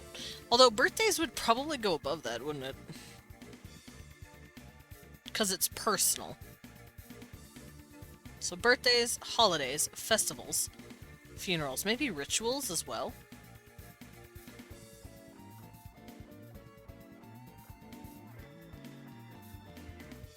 There we go.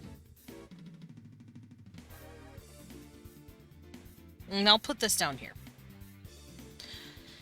So, here we have family and gender. I covered all of that. Social stratification, class system. I covered that here. Social hierarchy is the same thing. Levels of social hierarchy. Same thing. You put it in social hierarchy. I am so doom. Yeah. Can we get some House of the Dead music? I don't know what that is. Hello, Con. And yes, I am Dizzy Gun today. Yes, there's a test. There's a test tomorrow. You guys are gonna have to remember all of this. Every single thing I've ever taught you. I'm a very realistic teacher.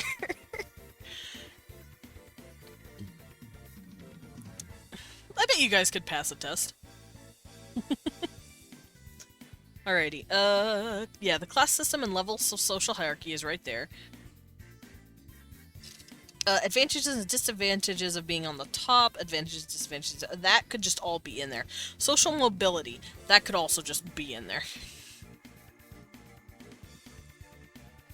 Like, literally, that's all just in the social hierarchy. Government and politics. Oh, I love government. What? I was too busy squishing. It's like, not her, I just finished taking a test. Oh, come on. You better get ready for this one. Buckle up, buckaroo. No, I'm just kidding. It's all up to you, Amy. Whatever you feel like you'd be comfortable with. Alrighty.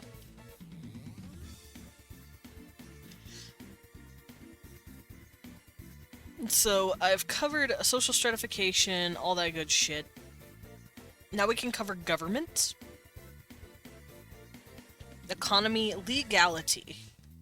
So, government, economy, and legality. Do I have that written down? Let me go check. Culture. Alright, so for my culture, I don't have any of my culture shit written down. Who am I? Let me do that real quick. So on my sheet, my culture,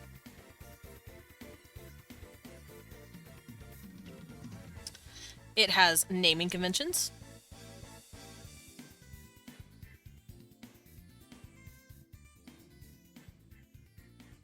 dwellings, like where do they live, how do they live, architecture.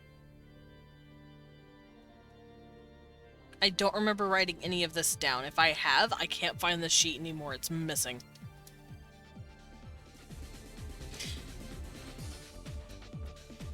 Yeah, if you want to do it and like it, Amy, I say go for it. It's all up to you. Organizations. And that's like guilds, companies, just any organization that is not government. And then we have government. Economy. Religion. Oh, I forgot to do this.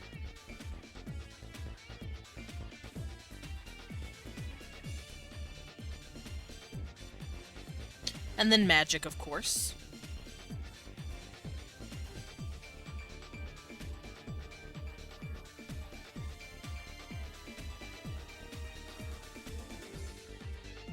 Medicine.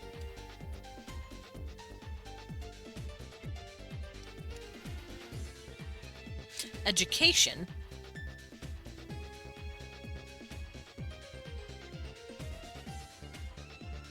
History, myths.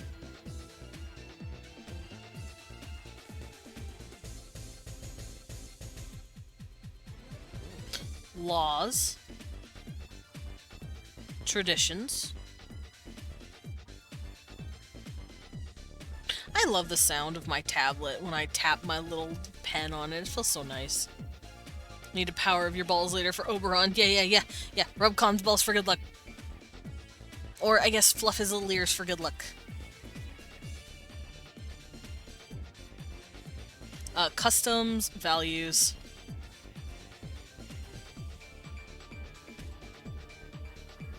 Superstitions.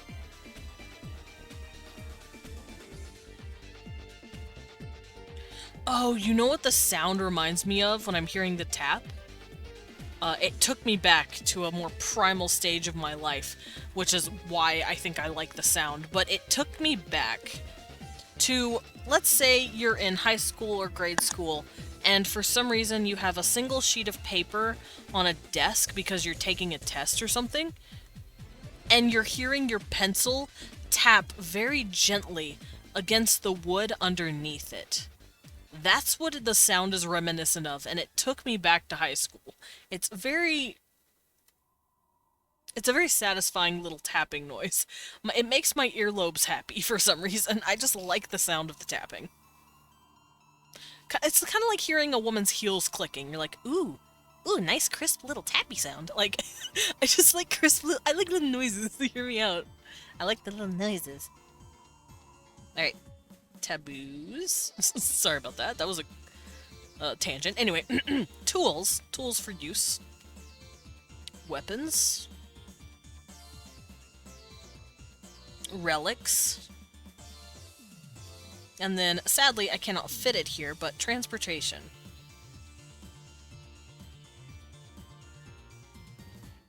Alrighty. So this is the second part of my culture stuff.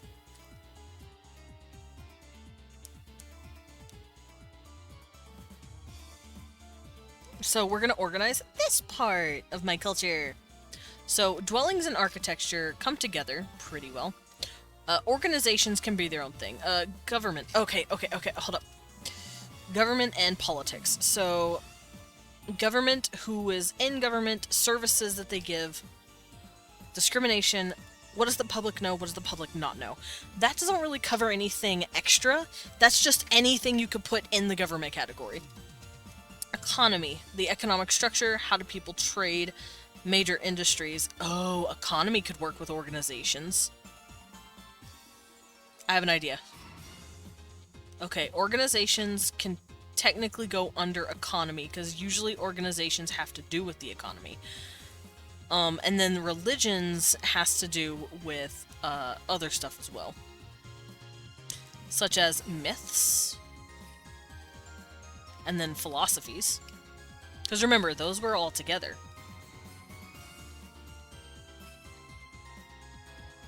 There we go. And then under government, you do have laws. There we go. Legal system, yeah, see? Economy, not so much. Economy would be its own thing. Laws, legal system. I guess instead of laws, it could be legal system.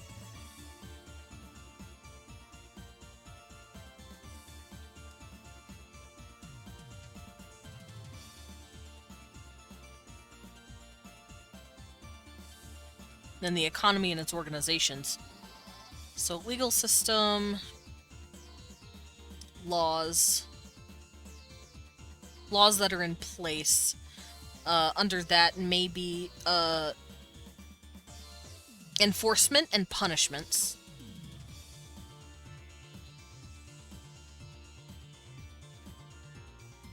Maybe those go into the legal system.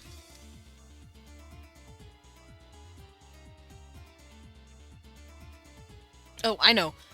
Trials.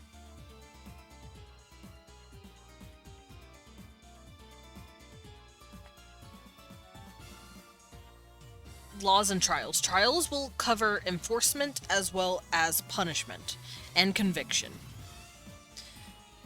So, education, history, traditions and customs and values come together, as well as superstitions and taboos.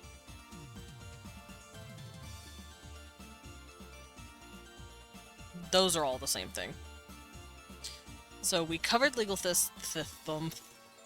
Economy can just be like, oh, economic structure. You know, put all of that in there. And we covered legal system. So, what else?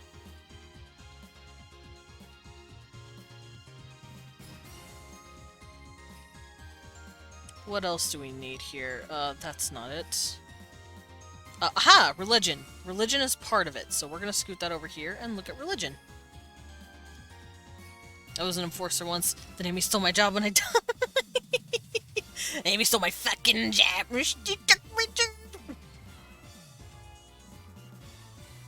She stole your job. She didn't steal your job. I gave her your job. Because I knew you were gonna overthrow me. Weren't you, Serax? Anyway.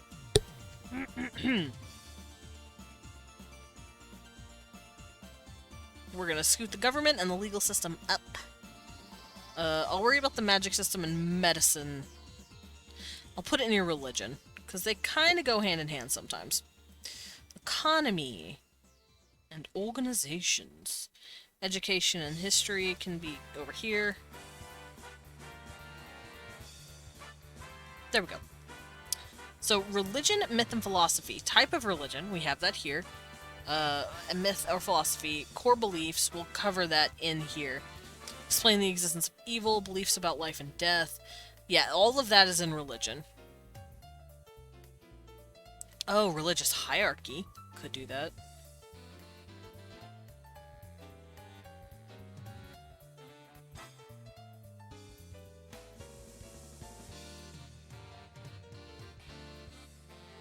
Religious hierarchy.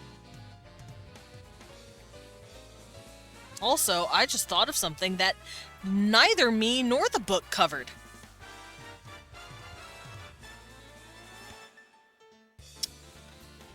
Military.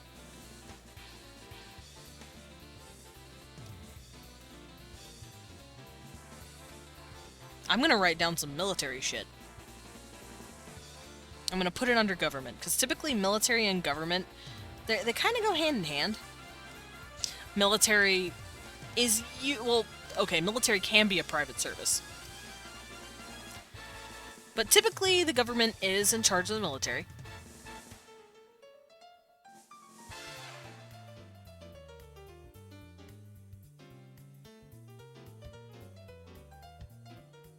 You weren't gonna overthrow me when you had the power. I see how it is. Well, maybe tomorrow I'll make you an enforcer. Because tomorrow's gonna be my last Cult of the Land stream. Before well, I'm not gonna give it up, but I'm gonna mark the game as complete until they add new stuff. Because I've beaten the game twice. I've maxed out everything. My base is pretty much finished. We could decorate the base a bit, too, actually. Tomorrow could be a base decorating day. I think that'd be fun.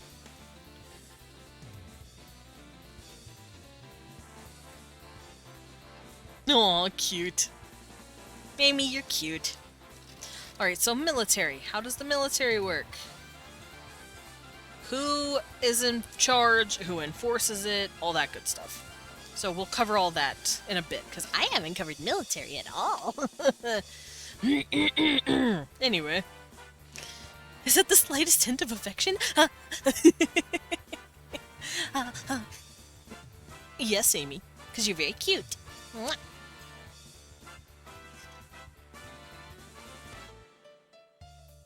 Alright, I think I've covered everything I can on this side, so let's get rid of this, because I don't need it. What is all this again? Oh, this is history.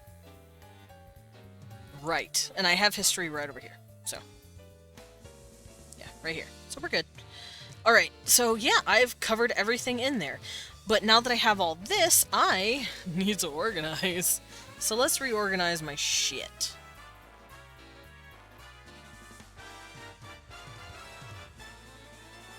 Boodoo.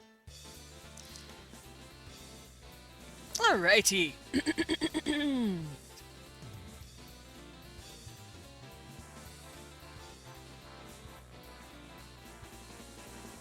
I wouldn't say it's slight for reasons. Whoa. Sarek said, "Ay." So, communication, languages, and dialects. They're all together. And let's scoot this up here, because we're going to be editing it. Symbiotic species, parasitic species. Yeah, let me go find those. So, symbiotic, parasitic, pets, agriculture, materials, husbandry, byproducts. Let's bring that in through here. There we go. So, that's all going to be that. And now I'm going to do family structure. What is this? Heading 3? Alright.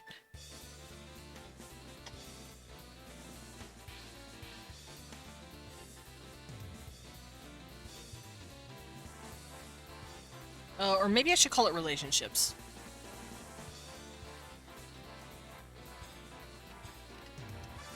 Relationships. Okay, so we're going to make that its own category.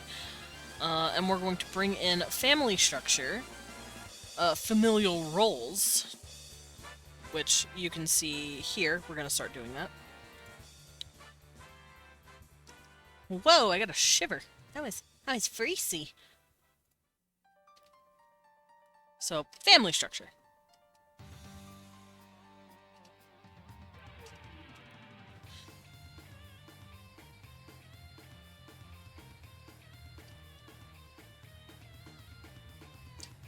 And this will be familial roles.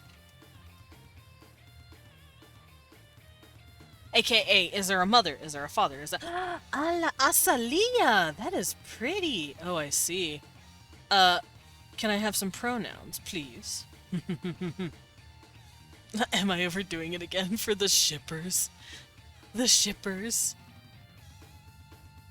I am assuming she, her, but I don't want to presume.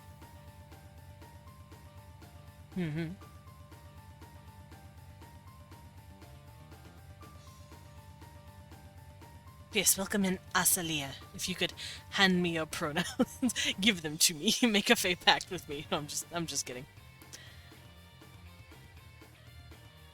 She, her. Okay, I figured, but I didn't want to be presumptuous. Welcome home, mistress. Welcome to the Back Cafe. How you doing? So, family structures and then familial roles. We have it down here now. And then we just carry on as usual. Genders, gender roles, and sexualities. And after that, I will call it from there. Oh, right. We need to add love, relationships, courtship, marriage. Let's copy all that. Your pronouns. I know, but put the pronouns in the bag. Put your pronouns in the fucking bag. There we go. And then down here, let's see. Let me copy this.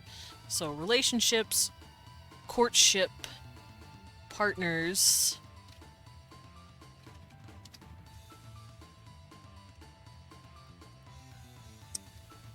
romance, and then marriage.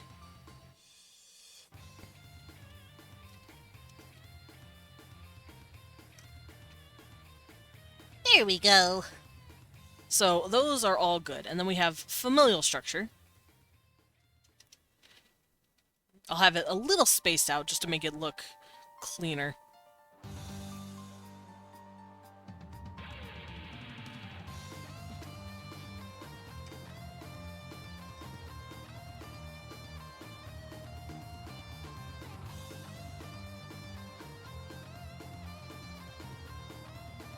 There we go. Okay. I was struggling with that for a minute. Sarax, don't tease Amy. Be nice to her. Alright, so we have all this done. We have the relationships and we have familial structure in. Now we're going to work on social hierarchy. So, social hierarchy... I wouldn't...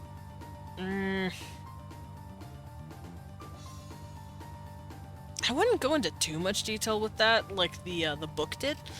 Because like I said, most of it I'll put in just social hierarchy in general.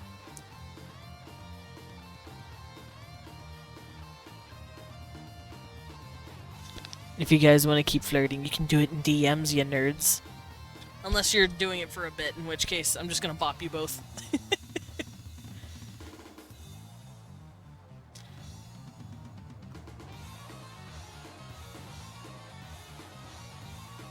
Alright, social hierarchy is its own thing. What do I do with this? Traditions, I guess? Or...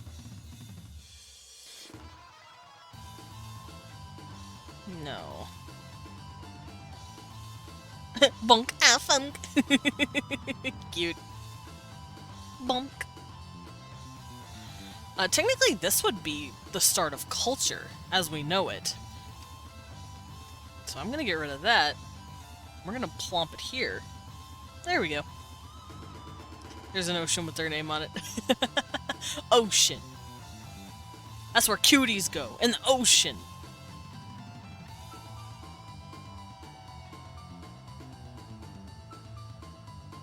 Now trading, alliancing, and warring, that's outer relationships.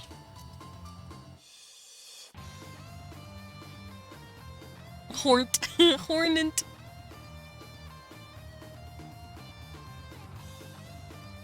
Also, I have more than this here now. I have birthdays, festivals, holidays, and festivals. I'm gonna put rituals first. Rituals going first sounds better to me. I don't know why. Alright, so rituals, festivals, and then holidays. Because festivals and holidays are two different things.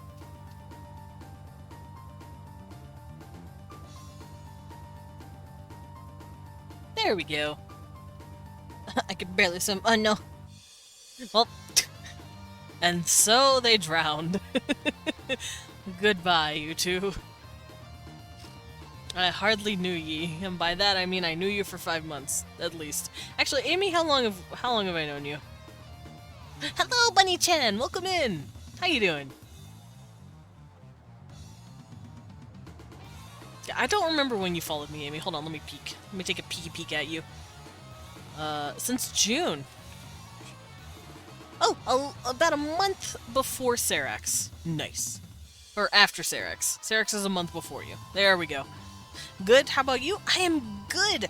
We are finishing up some world building stuff. We just finished reading a book called Essential World Building, and now I'm taking everything that the world book yelled at me for, and I went, oh hey, I do all of that.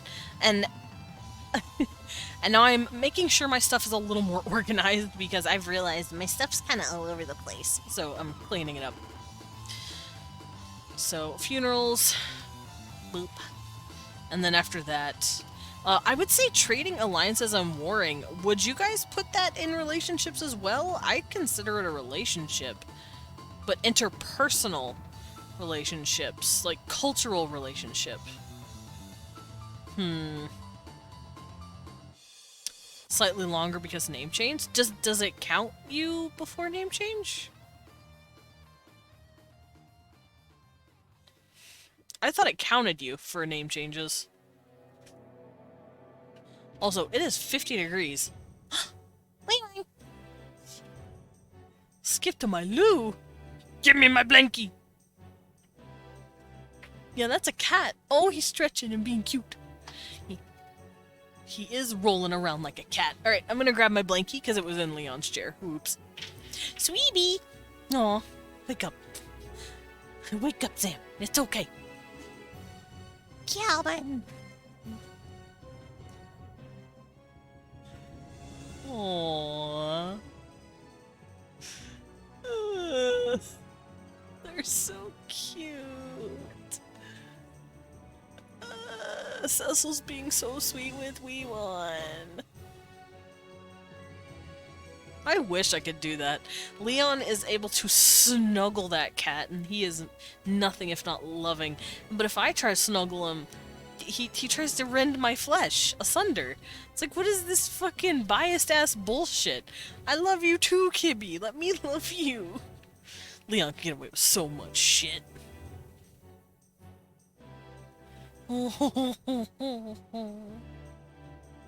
I'm so fucking jealous, dude. What the fuck? Anyway, I have a blankie. Kitty love Wee One more. He do love him more. He love me more. Then explain this shit. No, he does not need help with his ears. Hi, Kibby. Oh, okay. Yeah, just melt into Leon's hands. Whatever. The cooler dad. He is the cooler dad. To be fair, I can't blame him. I melt in Leon's arms, too. Anyway. Yeah, trading and alliances. Where would that go? I am slightly tempted to put it in relationships, but it feels like a cultural relationship. So I'll keep it here. Blanky mode. Yes, I'm in blanky mode. Blanky mode. No, I'm not in burrito mode, but I'm definitely in blanky mode. I do need to wrap it around my back a little bit, though, because my back's cold. It's currently just on my legs. Why the gun? Because someone gave me a gun, so now I'm holding a gun. Yes. No, it's my gun. You can't have it. It's my gun. Fuck you. Good. Finishing world building. Ugh. I'm trying. Holy fuck! I don't know if you guys heard that, but Wee One had a bear roar at me. I stole his Oreos. I heard. That was loud. Yeah, he's... Ah, Cecil! No! He cannot have Oreo. Anyway, yeah, I call it his bear roar. Yeah, Smelly Man. Smelly Man also has burp. He burp counters. Like how I have a yawn counter. Smelly Man has a burp counter. Bruh, Smelly Man's great. We love a smelly cat in this house. Unless it's Cecil. Cecil's not allowed to be smelly. You don't steal Smelly Man's brand. Just saying. Yeah, Smelly Man is absolutely a gem. I love him. My little ace chaotic mess. I want to pet him. Alright, so I'm just gonna keep this here. Now, as for naming conventions, it was once labeled as just culture.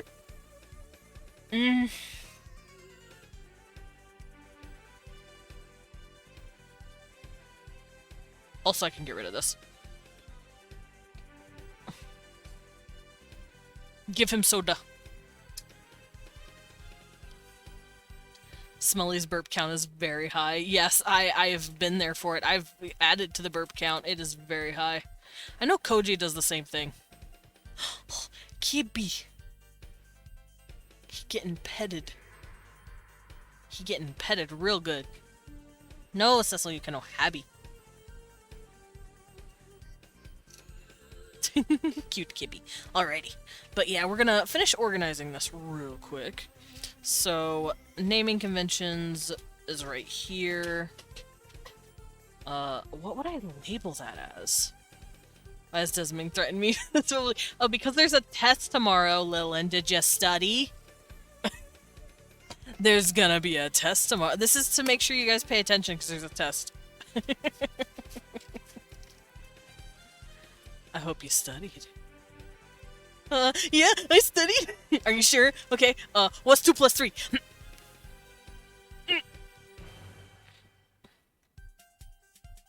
A gay's every weakness. Math!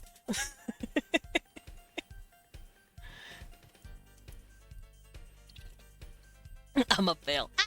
Bunny-chan! Cecil, no. You cannot have that. My twimsh is dying. Oh no, save the twimsh! Do you want my water, Cecil? Oh!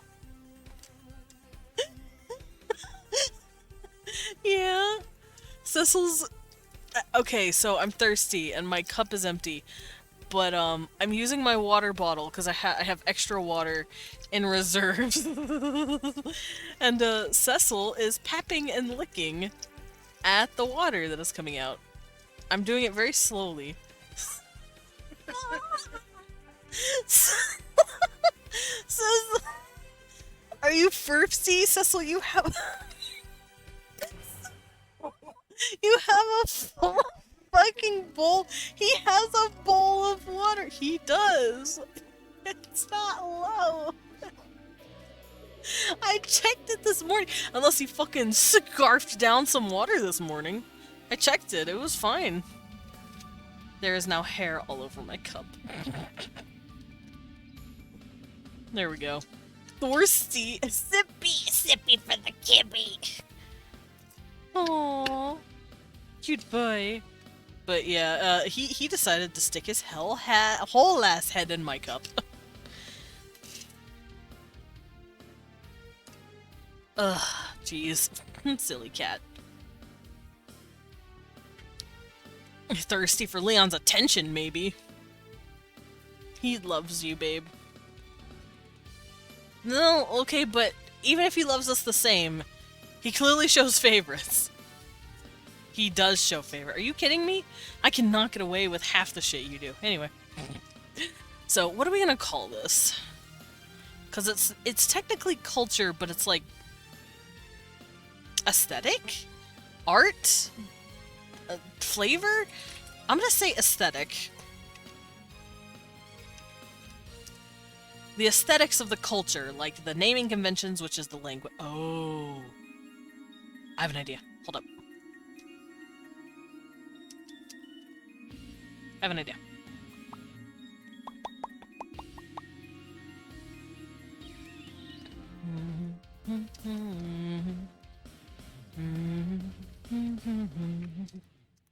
Alright, so I'm taking the stuff at the top, and I'm going to put it down here.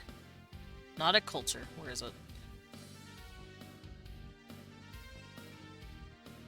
Aesthetics. We're going to do this. We're going to take languages and dialects and put them here. I think it would just make sense. Because the aesthetics is going to be more about the feel of the culture. Smooches!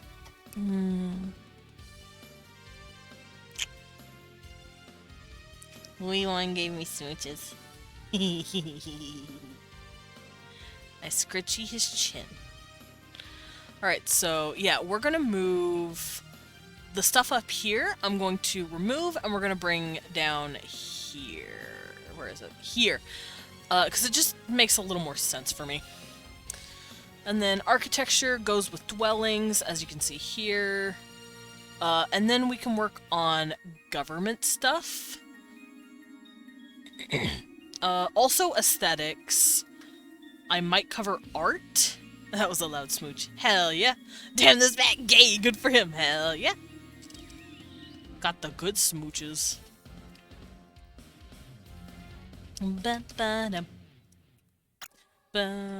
Oh, music stopped. Alright, I'm going to go look for the art that was talking about in here. It's called the finer details. Let me look for it.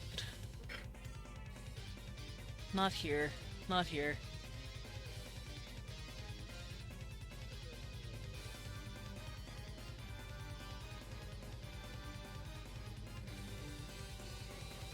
Not here. Ethics, core values, history, finer details, art, fashion, architecture, games. Oh, right! Games and sports. We're gonna put that in aesthetics. Because I don't know if I have that. Gay. Audible. Now, when I say aesthetics, I guess... what's the word I'm looking for? I guess the arts? Arts? Yes. Oh, go get him, Cecil. Go get him. Love. Cute Kibi. Gay. Hi, Kibi. I will grab the gay. I'll put him on my head. Oh, my camera got moved because my whole monitor got moved. Cecil is being loving. A pet. I love pets. Thank you for the pets. Kibi! Goodbye, Kibi. Cecil's moving back and forth between... Oh, wow. Leon really goes out of his way to get away from me when I turn my head. Hold on, let me... Hold on for dear life, honey! Au revoir, dickaddies! Hi, baby. Oh, don't fall off the desk. Cecil got so into scritching his jaw with his little paw, he almost fell off the desk. Silly kibbin. Well, goodbye. Alright. But yeah, I guess I could call it the arts, because it's... fuck it, I'm sticking with aesthetic. So we're working with languages, dialects, naming conventions, which comes from your language. If you don't have your language, it's really... He did get lost in the scritchy saw. You know how cats just kind of start leaning real hard in on their little foot, and then they just kind of whoop, because they forget where they are. That's what he almost did, but I kept him propped up. I kept him from falling. Can I hold you? I'm gonna hold you a second. Oh. Alright, goodbye, Kibi. I love snuggling him. Alright, so dwellings and architecture. I'm gonna change that up. I'm going to make architecture first.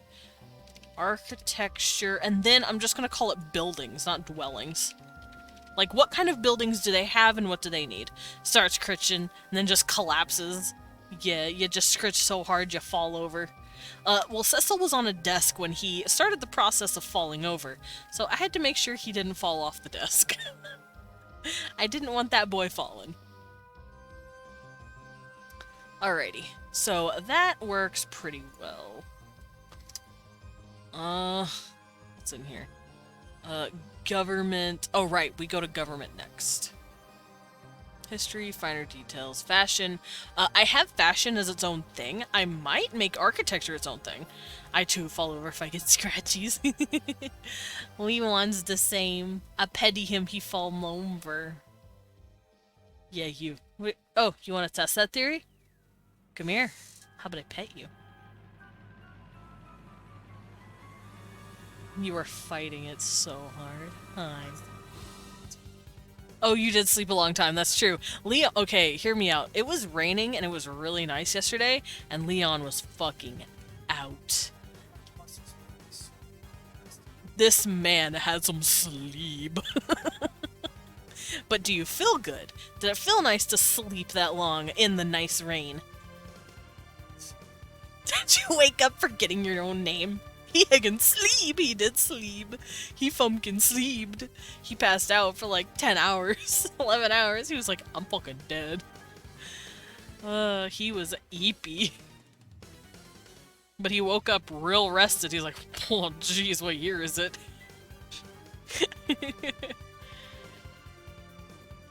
Alrighty, so architecture, but oh, I'm stupid. Architecture's okay. I'm gonna remove this. Let's get rid of this. Actually, no. Hold on. Architecture, buildings. I need to do this because it's bugging me. Well, I guess it doesn't matter. It'll get changed as the document gets longer anyway. What else is here? Architecture, fashion is its own thing. Games and sports! Games and sports! Sports! Games... I'll just put sports, and then we'll do games. Sports ball! Yeah, sports ball! Sports! Games! And these can be anything from board games to, like, children playing outside. Entertainment! How are they entertained? Meth? No, babe. How are they entertained? And then naming conventions and language. I already have that up here. You can go fuck off. I already have it up here. Not you, babe! No, not you. Not you, babe. What? Alright, and then here we will have authorities. Like, who's in charge of shit? Or regulation, I guess, is a good word.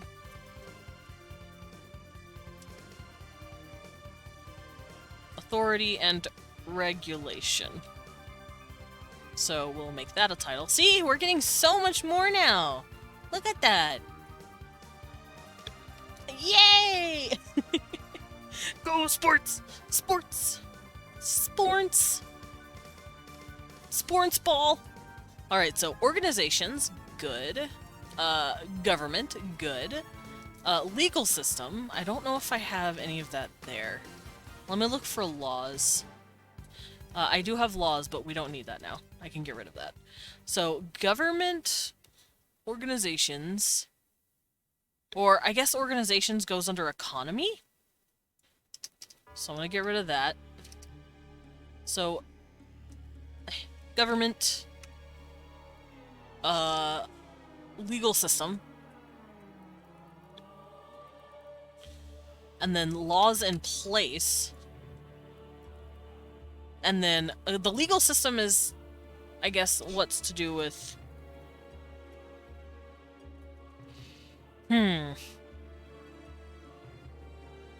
Because here I wrote trials, but I guess legal system could be all of that good shit. I don't have to worry about it. And then we'll worry about military. And then economy. And then after economy, organizations.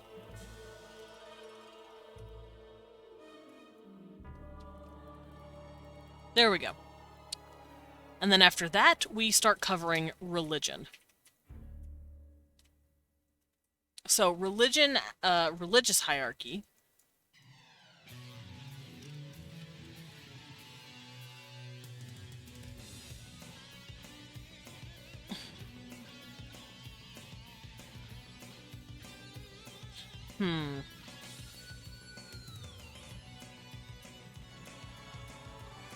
then again, I could just put that in religions. I don't have to worry about it.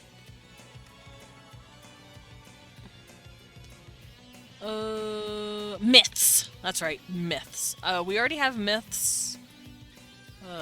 Where's my hand? There we go. We already have myths down here, but we can just move it.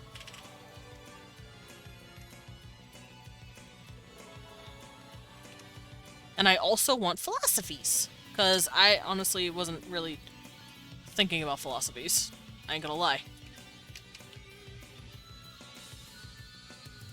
And I will keep magic underneath that, because it just makes sense.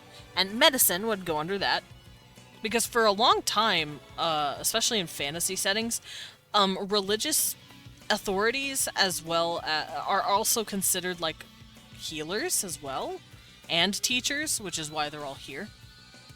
And then we'll have our history that we learn. And then down here we have traditions, customs, values, superstitions. So this is just going to be ethics. Write that down. Write that down!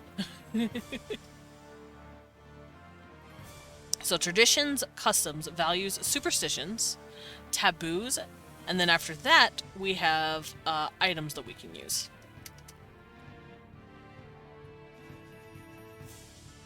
We need technologies. I just thought about that. God, this page is gonna be huge.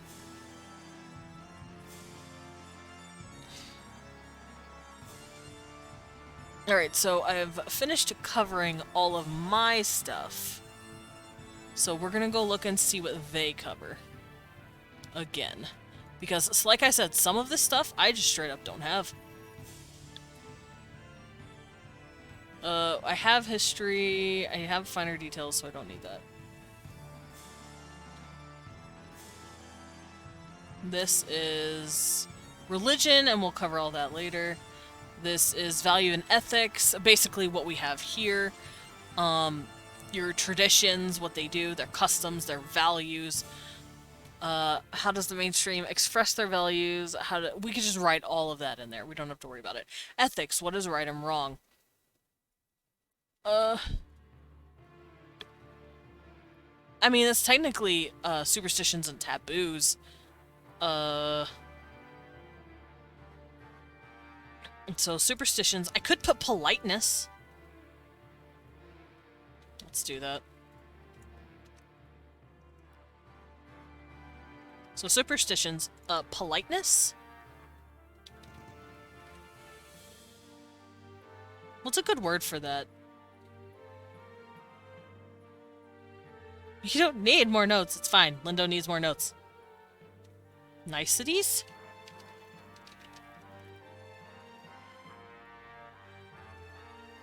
Civility! Civility!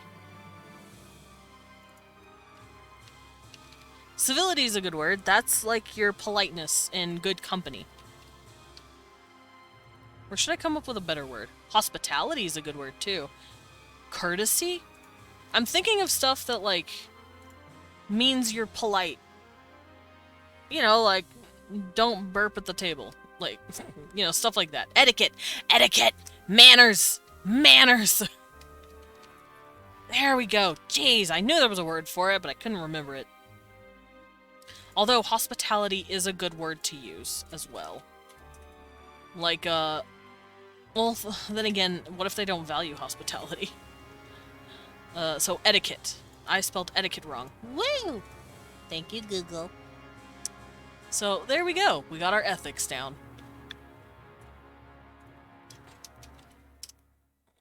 Alright, and then down here is just... I could do this as technologies. Let's see. Urban fantasy, we don't need that. That is familial structure. This is all... That's a magic system. I don't need that for now. Magic system... No. Science. So we could cover sciences. So, what's the word?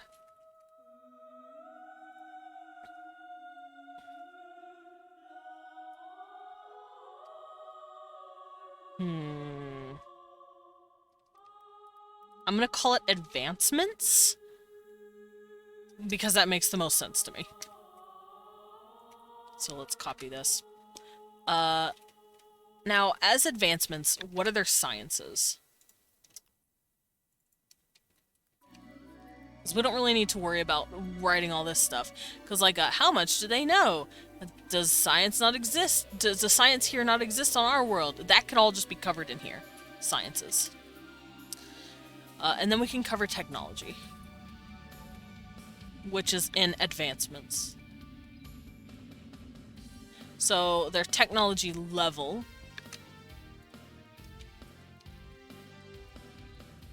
Technological level. Basically, Bronze Age, Iron Age, whatever. All that good stuff.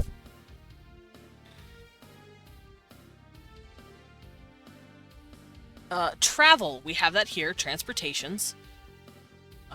So I can just copy that and bring it up here. Because it makes sense.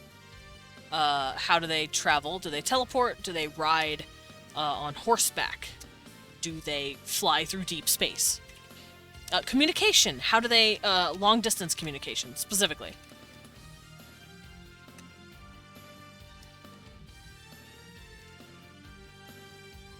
Because, obviously, we have communication up here. Where is it? Oh, wait, no we don't. I removed it. That's right. Oh, well. I'm gonna keep it like this anyway. Distance communication. I don't need to worry about all this listing. And then we can put down warfare, which... Yeah, what do they use? Which is kind of what weapons is. So I can put weapons there. And tools. Although weapons, tools, and relics are kind of like items. Relics is actually a history thing. Hold on. Let me go up there and plop it in. So I'm going to put relics in history. Or next to history. Because I think it makes sense. Because relics of a bygone age. There we go. Anything else I have to put there? I don't think so. So we have warfare, food production. We kind of have that already. And that is in social. We have architecture, materials, husbandry, and byproducts. So basically, what do we get from our agriculture, the materials, which can be food, and husbandry, what do we get from byproducts? So that's covered. Medication is covered. It's medicine. Energy. Oh yeah, how do they get energy?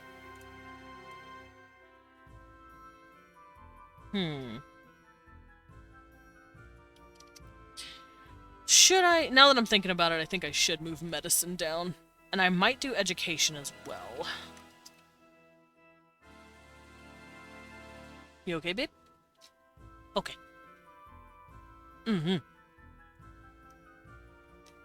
So, warfare, weapons, medicine and education. I'll keep that over tools. There we go. Energy, I guess. Let's put that here. Why not? How do they make it? How do they consume it? Computing. Oh, that would go under energy, huh? Hold up. Hold up. I'll put energy here. Computing. Computation, that sounds better. Manufacturing. Manufacture. Okay, so we have everything here. We have their advancements, all of that stuff, and then you can just do other. So with that, I think I'm going to call it, because we've covered everything. And I've added what I need to husbandry, taking care of all the wee ones. Yeah. Oh, he did a wiggle. He's so cute. But yeah, look at there. We did it. We have added in everything. And then this is the social. This is values and ethics. We covered that. This is religion and stuff that you can just add in the box. That's history. And we've covered fictional beings. So we did it! We covered everything! Yay! I still have my gun out. Sorry. I'm gonna shoot my candle.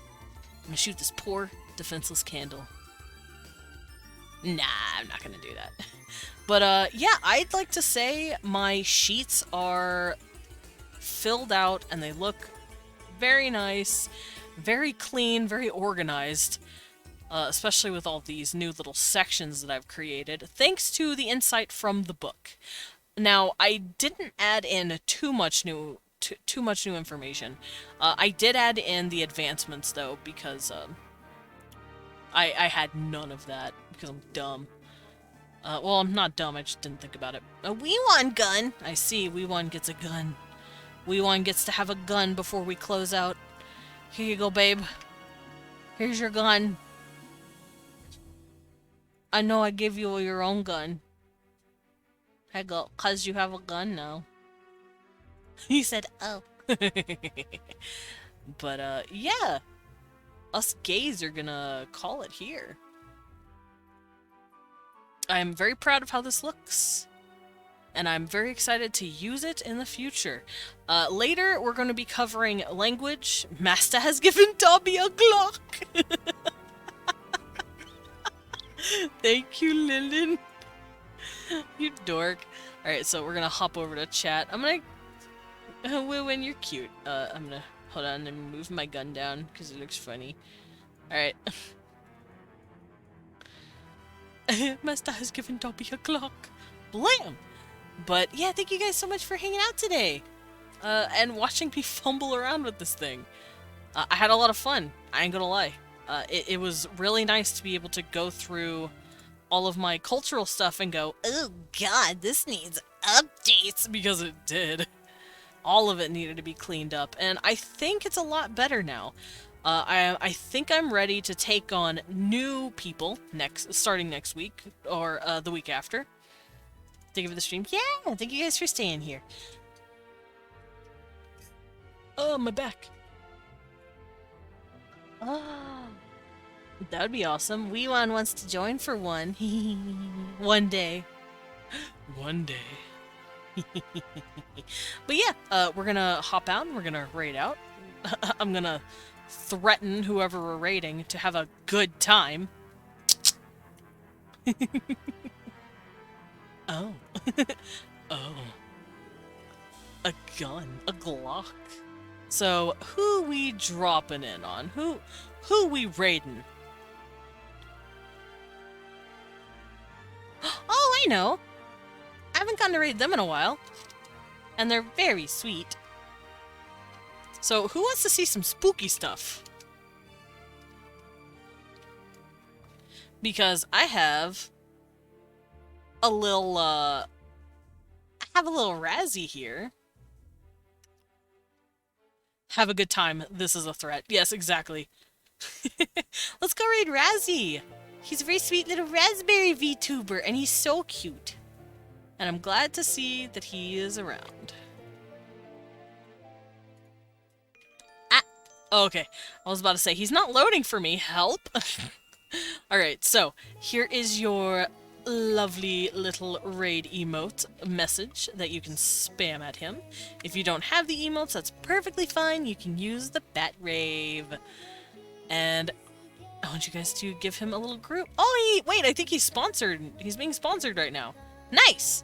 So if you can, help him out with that as well. Treat him nice. He's a very sweet boy. I want to pet him. He's a little raspberry. I'm petting him with my mouse. You can't see it, but I'm doing it. He's very sweet. Anyway, that'll be all today. I'll see you guys tomorrow for the last episode? The last stream. The last stream of Cult of the Lamb for a while until they update it again and add some new stuff. So I'm gonna be rusty, but tomorrow we'll probably just work on killing more witnesses, getting more bones, raising more people so I can have a going away party with all my lovely cultists. I'm not gonna... Oh god, Leon just suggested I kill everyone. Anyway, no suicide! No! No murder!